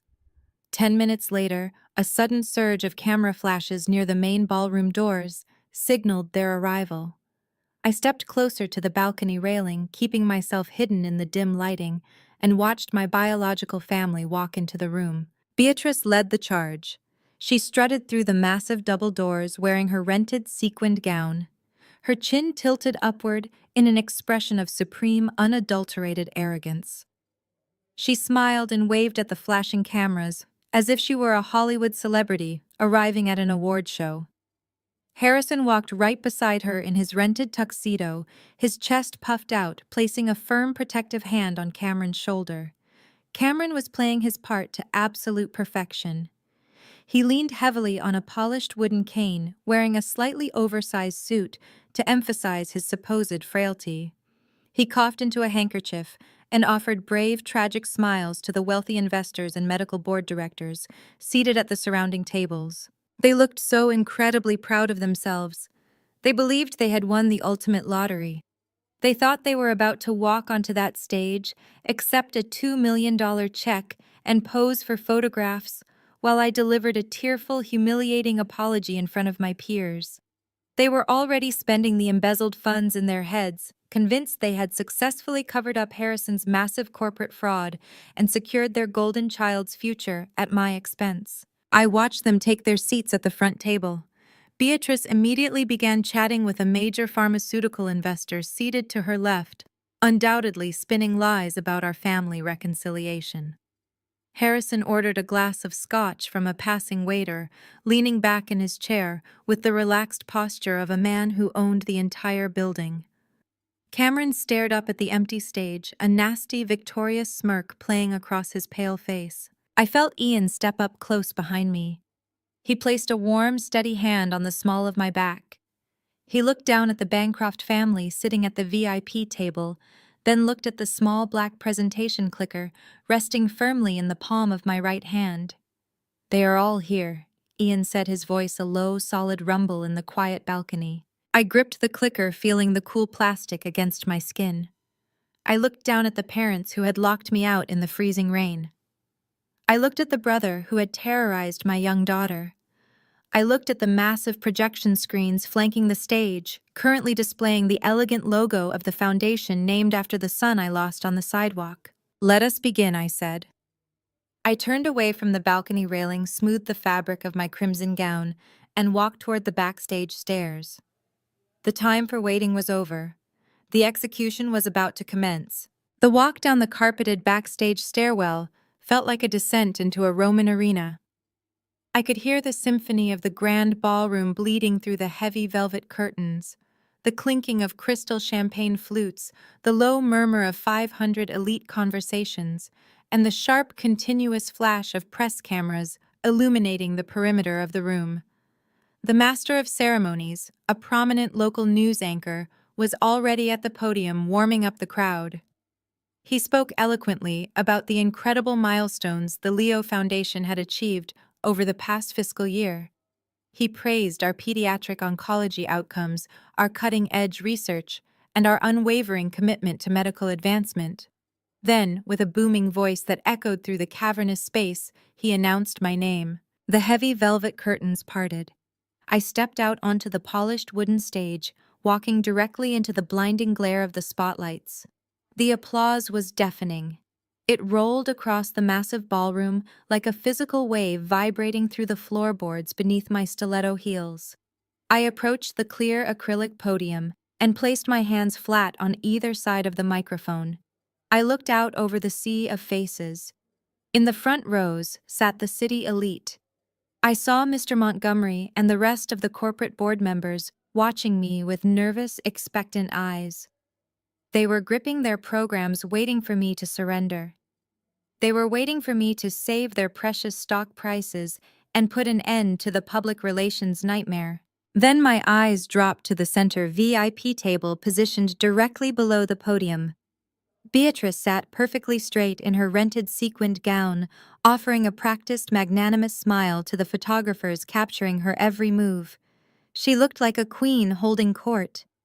Cameron slumped in his chair, dramatically clutching his polished wooden cane, making sure everyone at the adjacent tables saw how weak and fragile he supposedly was.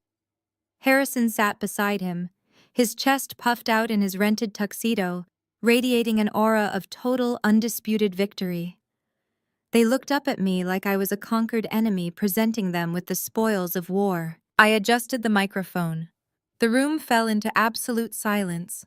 I began to speak, my voice ringing clear and steady through the state-of-the-art sound system. I thanked the investors, the medical directors, and the press for joining us on such a momentous evening. Then I turned the focus to the very reason we were all gathered in that opulent room. I spoke about my son Leo. I told the audience about a freezing night in November 18 years ago.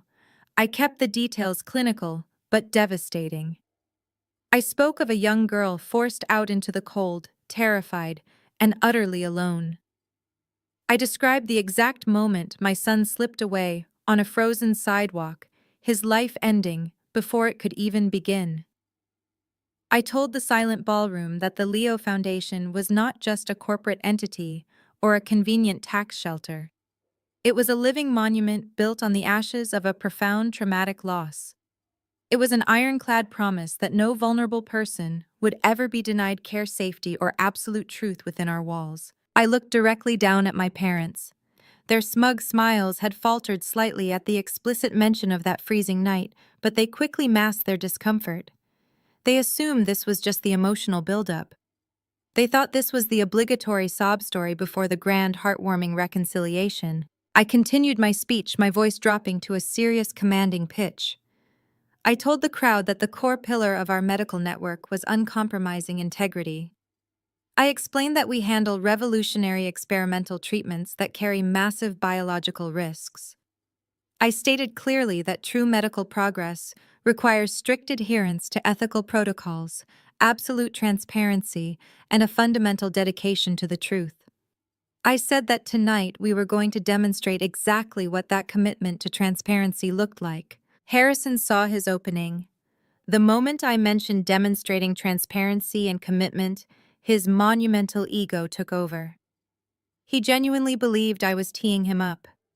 He thought I was about to announce the $2 million funding for Cameron and welcome my estranged family back into the fold with open arms.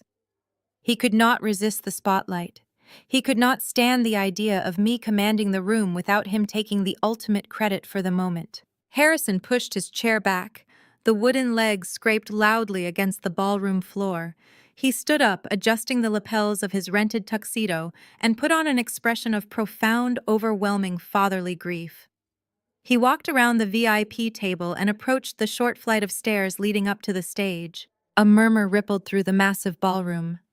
The press corps immediately shifted their cameras, the rapid-fire clicking of shutters intensifying as they recognized the man from the viral morning news broadcast.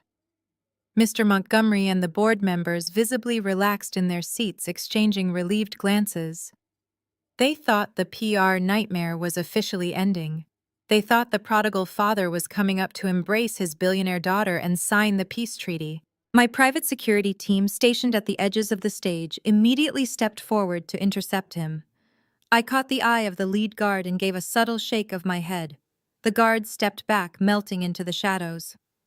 I was not going to stop Harrison Bancroft. I was going to let him dig his own grave in front of the entire city. Harrison climbed the stairs and walked across the polished stage. He approached the podium, his face a mask of manufactured sorrow. He reached out and placed his hand over mine, gripping the microphone stand. I did not pull away immediately. I looked at his face, noting the greedy, triumphant gleam hidden beneath his fake tears. I stepped aside, physically handing him the platform. I retreated a few feet back into the shadows of the stage, my thumb resting lightly on the black presentation clicker hidden in the folds of my crimson gown. Harrison gripped the microphone with both hands. He looked out over the sea of wealthy investors and blinding camera flashes. He took a shaky, theatrical breath. "Ladies and gentlemen," Harrison began, his voice thick with a perfectly rehearsed quiver. "I am Harrison Bancroft. I am Chelsea's father, and I am a man who has made terrible mistakes." The ballroom was absolutely captivated. You could hear a pin drop in the massive space. Beatrice was nodding from the VIP table, dabbing her dry eyes with a linen napkin. Cameron coughed into his hand, playing his role as the dying martyr for the cameras. Harrison continued his performance, projecting his voice to fill the cavernous space. 18 years ago, our family suffered a tragedy. A terrible misunderstanding drove us apart. I was a strict father who only wanted the best for his daughter, and my pride cost me nearly 2 decades with my child. But looking at her now, looking at the incredible empire she has built, I know that the tough love we provided forged a remarkable woman. We shaped her resilience. We gave her the foundation to become the leader standing before you tonight. I stood in the shadows, my face completely impassive. He was actually taking credit for my success. He was standing on the stage I built and claiming that throwing me out into a sleet storm was a masterclass in parenting. He was attempting to rewrite history on live television. "But tonight is not just about the past," Harrison declared, his voice rising with dramatic intensity. "Tonight is about healing. It is about forgiveness. As many of you know from the news, my son Cameron is fighting for his life. He is suffering from a terrible disease, and the only hope he has is an experimental treatment provided by this very foundation. We came to Chelsea on our knees begging for a miracle. We asked her to look past the pain of our history and remember the unbreakable bonds of family." Harrison paused, wiping a non-existent tear from his cheek. He looked directly at the press corps, making sure every camera captured his tragic expression. "And I am so incredibly proud to stand here tonight and tell you that family has won. My daughter has opened her heart. She has agreed to bypass the bureaucratic red tape. She has agreed to fully fund Cameron's $2 million treatment. Tonight she is saving her brother's life." The ballroom erupted. The board of directors leaped to their feet, clapping enthusiastically. Mr. Montgomery was beaming, thrilled that the corporate crisis was resolved and their profits were secure. The press corps snapped hundreds of photos of the weeping, grateful father. The audience offered a massive, thundering round of applause for the beautiful display of family reconciliation. Beatrice was blowing kisses to the crowd from the VIP table. Cameron was nodding bravely, accepting the adoration of the elite guests. Harrison turned to look at me, a smug, arrogant grin plastered across his face. He extended his arm, gesturing for me to step back up to the podium and accept my role as the defeated, compliant daughter. He thought he had completely outmaneuvered me. He thought he had forced my hand in front of 500 witnesses, ensuring I could never back out of the payment. I did not smile. I did not frown. I simply stepped out of the shadows and walked slowly back to the acrylic podium. The applause began to die down as I took my place next to the man who had abandoned me. I looked out over the cheering crowd, then down at Beatrice and Cameron. I let the silence stretch until the entire ballroom was holding its collective breath. I raised my right hand. My thumb rested firmly on the button of the black remote clicker. The time for his speech was over. The time for the execution had arrived. The sharp click of the plastic button was entirely inaudible over the lingering applause, but the result was instantaneous and catastrophic. The 2 massive digital projection screens flanking the stage flickered. The elegant gold and white logo of the Leo Foundation vanished. In its place, stark high-definition black and white medical documents illuminated the grand ballroom. The applause died a rapid, unnatural death. The sudden silence in the cavernous space was deafening. 500 of Chicago's most powerful citizens stared up at the screens in utter confusion. They had expected to see a giant novelty check for $2 million. They had expected a heartwarming photo montage of family reconciliation. Instead, they were looking at a Level 1 forensic medical audit. I leaned into the microphone. My voice was perfectly modulated, devoid of any anger or malice. It was the voice of a chief executive officer delivering a quarterly report. My father spoke eloquently about family and sacrifice. I began my words echoing sharply through the quiet ballroom. But he left out the most important pillar of the Leo Foundation. We are a medical research network. Our entire existence relies on absolute uncompromising transparency and strict adherence to federal ethical protocols. True medical miracles cannot be bought, and they certainly cannot be built on a foundation of fraud. I pressed the clicker again. The screen zoomed in on a specific section of the documents. I directed the audience's attention to the glowing monitors. What you are looking at, I explained calmly, is the official application submitted last week on behalf of Cameron Bancroft for our highly exclusive experimental gene therapy trial. As many of the medical board directors in this room know, this specific trial utilizes a highly volatile viral vector. Because the treatment is in its experimental phase, the federal guidelines governing patient admission are uncompromising. The primary prerequisite for any candidate is a flawless baseline of organ health. Specifically, the patient must have pristine liver and kidney function. If a patient with compromised organs receives this injection, their body will instantly go into toxic shock, resulting in total and immediate organ failure. I looked down at the VIP table. Harrison was frozen. His mouth was slightly open, his face draining of its triumphant color, replaced by an ashen, sickly gray. Beatrice was gripping the edges of the table so hard her knuckles were white. Cameron had stopped his theatrical coughing entirely. He was staring at the screens with wide, panicked eyes. I pressed the clicker a third time. The screen split in two. On the left side remained the pristine, flawless application. On the right side, a new set of documents appeared bearing the official watermark of the State Health Registry. The application on the left was submitted by a private concierge physician, Dr. Eris Thorne. I stated, ensuring the doctor's name rang out clearly across the silent ballroom. According to Dr. Thorne's official signed medical submission, Cameron Bancroft possesses the immaculate internal organs of a healthy athlete. However, as a network that prides itself on transparency, we conduct our own internal audits. The documents on the right represent Cameron Bancroft's actual historical blood panels and toxicology reports pulled directly from the state registry and our internal flagged hospital records 48 hours ago. I stepped out from behind the acrylic podium and began to pace slowly across the stage, owning the space entirely. I pointed to the right side of the screen. The real data tells a vastly different story. I continued, my voice steady and unrelenting. Cameron is not just suffering from a genetic bone marrow disease. His body is actively shutting down due to years of severe chronic substance abuse. His true toxicology reports show a massive ongoing dependency on a dangerous cocktail of illicit narcotics. His liver enzyme counts are catastrophically high. His kidneys are functioning at a fraction of their normal capacity. He is an active heavy user whose internal organs have been completely ravaged.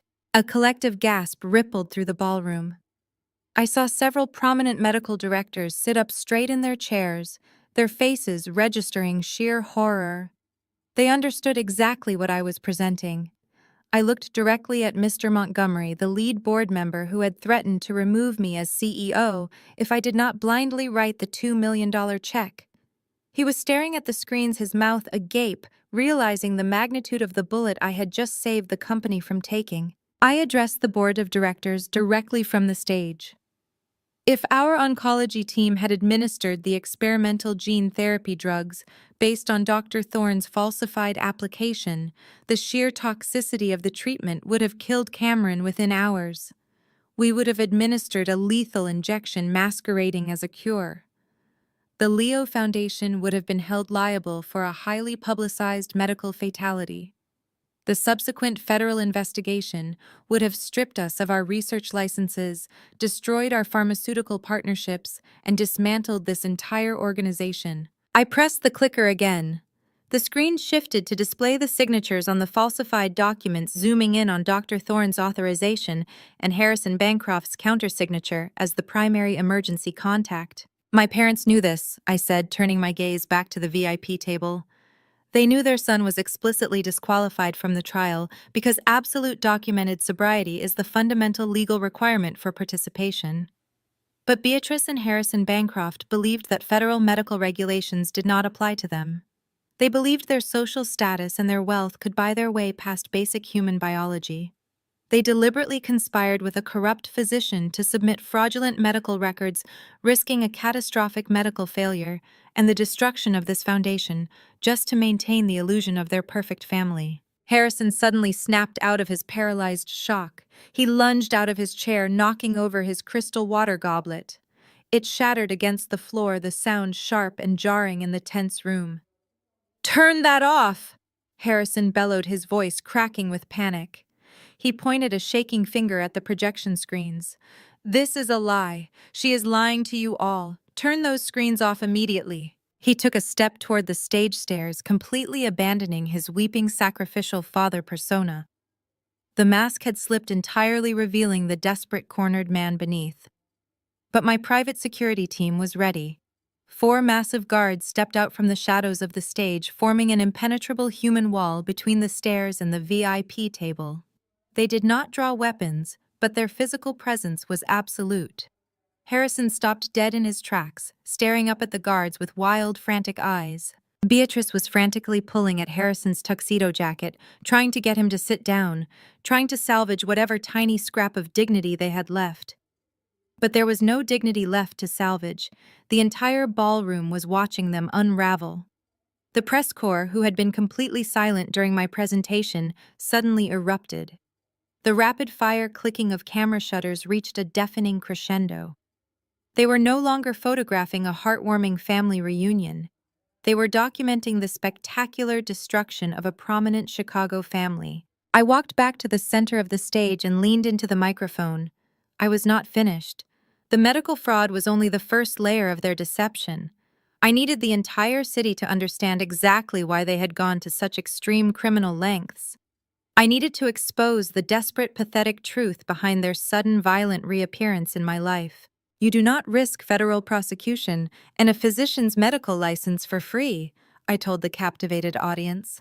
A concierge doctor like Eris Thorne requires a substantial illegal financial incentive to falsify federal trial documents. My parents did not track me down after 18 years because they suddenly remembered they had a daughter. They tracked me down because their fraudulent medical scheme required a massive immediate infusion of cash to cover their tracks. They demanded $2 million from this foundation not to save a life, but to execute a cover-up. I looked down at Cameron. He had dropped his polished wooden cane. It lay forgotten on the carpeted floor. He was slouching in his chair, looking exactly like the broken, toxic addict he truly was. The glamorous, expensive suit he had rented hung loosely on his frail frame. He stared at me with pure, unadulterated hatred, realizing that his ultimate safety net had just been incinerated in front of the entire city. They tried to extort me using the media. I continued, my voice ringing with undeniable authority. They went on television and painted me as a monster to force my hand. They threatened my family at my private home. They drafted a malicious lawsuit to crash our stock and panic our investors. They weaponized the tears of a mother and the fragile health of a son to orchestrate a $2 million corporate theft. The ballroom was absolutely electric with shock. I could see the high society elites whispering frantically to one another. I saw investors pulling out their phones, likely drafting urgent emails to their legal teams. Mr. Montgomery was wiping sweat from his forehead, looking at me with a newfound expression of sheer, unadulterated awe. I had not just saved the company from a public relations crisis. I had saved them from a catastrophic company-ending medical liability. I stood tall on the stage, the crimson fabric of my gown standing out sharply against the stark black and white medical documents projected behind me. I had meticulously peeled back the layers of my parents' deception. I had shown the world exactly who they were. But the final, most devastating blow was still waiting in the chamber. The medical fraud explained how they tried to cheat the trial, but it did not explain where the bribe money came from. It did not explain the sheer, staggering desperation that had driven Harrison Bancroft to risk everything. I gripped the presentation clicker in my hand, preparing to deliver the final strike. The presentation clicker rested lightly in my hand. I had laid the groundwork, exposing the forged medical documents and the desperate underlying health crisis Cameron was hiding. The ballroom was still reeling from the revelation that my family had attempted a massive medical fraud. But the why still hung in the air. Why would a supposedly wealthy, prominent family risk federal charges and public disgrace to bypass a waitlist? Why resort to extortion and smear campaigns when they could simply pay the $2 million fee? I looked down at Harrison. His face was a mask of sheer, unadulterated panic. The arrogant veneer he had worn just moments ago was completely gone. He knew exactly what was coming next. He knew that the final piece of the puzzle would not just ruin his reputation, it would destroy his entire life. I pressed the button on the clicker for the final time. The medical records vanished from the massive projection screens, replaced by a complex, high-definition financial flowchart. The diagram was detailed but brutally easy to understand. It traced a series of massive wire transfers originating from Bancroft Holdings, my father's commercial real estate firm, filtering through several vaguely named shell companies and terminating in offshore accounts controlled by Cameron, as well as direct payments to the private accounts of Dr. Eris Thorne. A collective gasp echoed through the ballroom. These were not just my peers, these were Harrison's peers. Men and women he golfed with, investors he courted, and business partners who trusted him with their capital. They were looking at indisputable proof of massive corporate theft. The medical fraud explains how they tried to cheat the trial. I stated, my voice cutting through the rising murmur of the crowd like a scalpel. But it does not explain the desperation. It does not explain why a man would risk everything to secure a $2 million bailout from the daughter he threw away.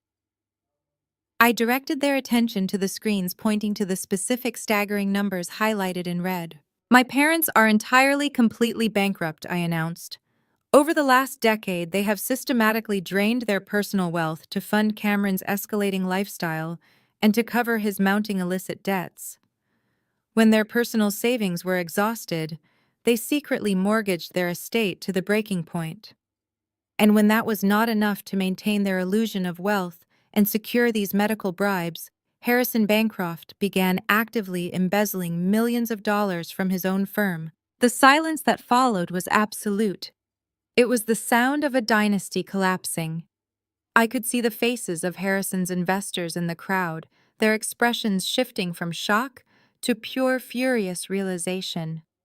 They understood that the money he had stolen belonged to them. The $2 million they demanded from this foundation was not just a medical expense. I continued, ensuring every word landed with devastating impact. It was a desperate bailout. They wanted me to write that check to the hospital so they could quietly funnel their remaining embezzled funds into hiding before the federal auditors discovered the missing millions. They used their dying, addicted son as a human shield, manipulating the media and weaponizing public sympathy to extort me. I turned my gaze directly to the VIP table.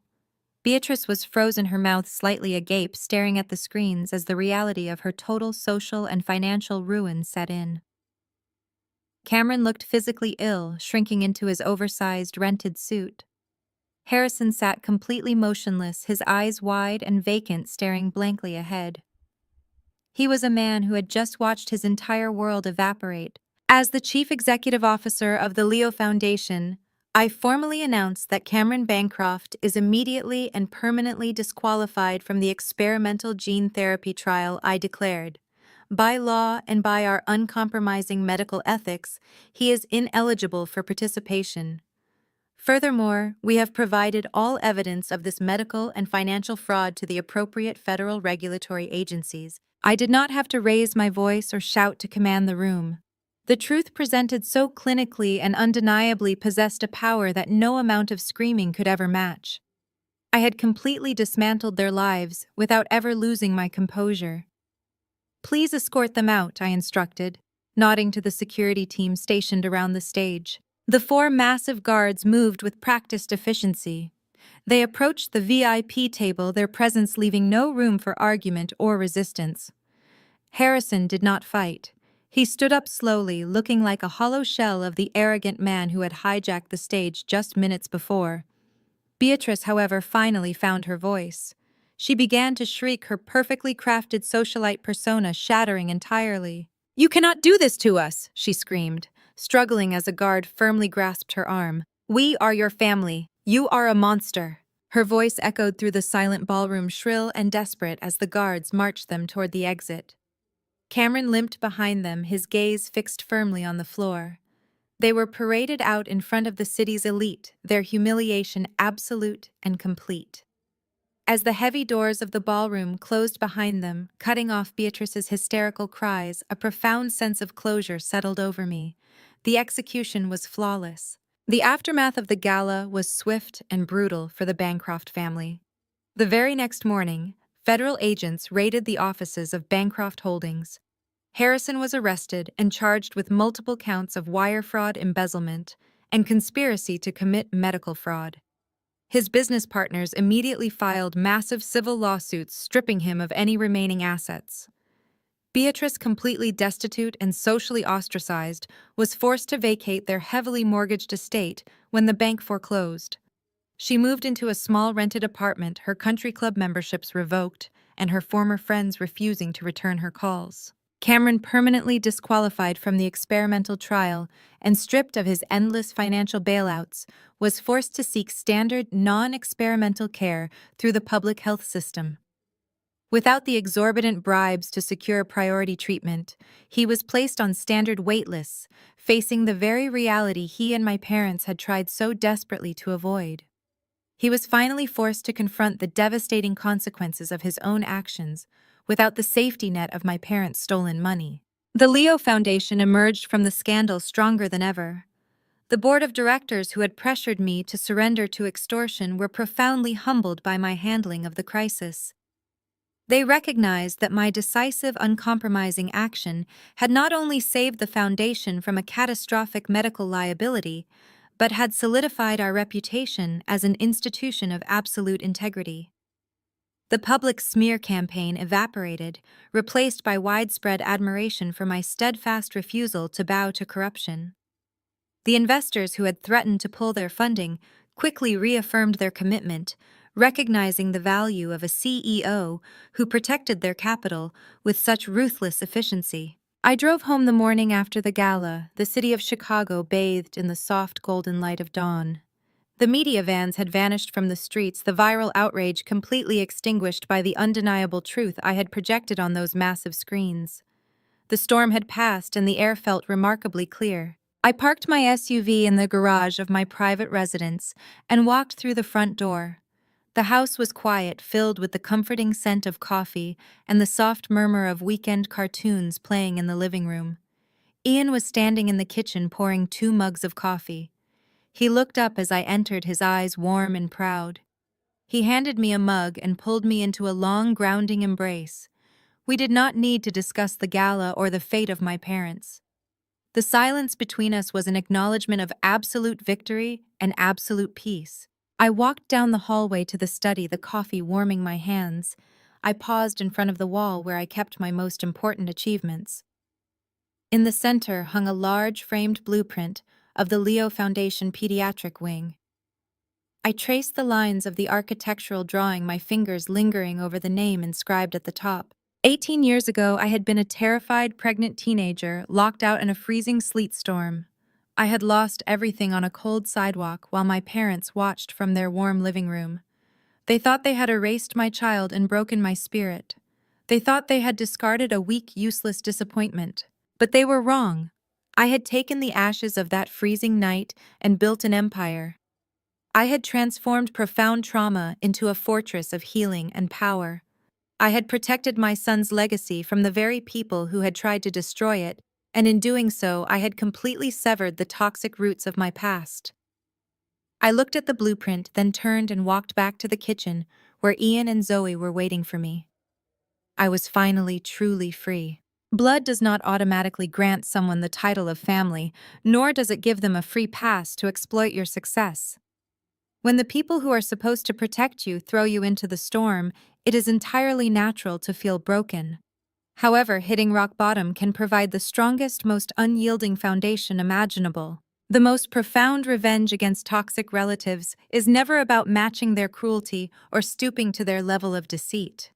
True justice is achieved by constructing a life so incredibly successful, authentic, and secure that their desperate attempts to tear you down simply shatter against your walls. You do not have to carry the shame of their parental failures. By setting uncompromising boundaries, demanding absolute transparency, and protecting your peace with clinical precision, you permanently strip abusers of their power over you. Furthermore, this journey proves that true wealth is never measured by country club memberships, rented designer suits, or stolen millions. It is measured by your unwavering integrity, the family you actively choose to surround yourself with, and the legacy you leave behind. Do not be afraid to walk away from those who only seek to harvest your hard-earned success to cover up their own moral and financial bankruptcy. Your trauma does not define your future. It can serve as the very blueprint for your empire. Have you ever had to build your own fortress from the ground up after the people closest to you left you out in the cold? I would love to hear your stories of resilience and triumph. Share your experiences in the comments below. If my journey of protecting my son's legacy and severing toxic roots resonated with you, please hit that like button and subscribe for more stories about reclaiming your power. Remember, you are always strong enough to take out the trash and rebuild your world on your own terms.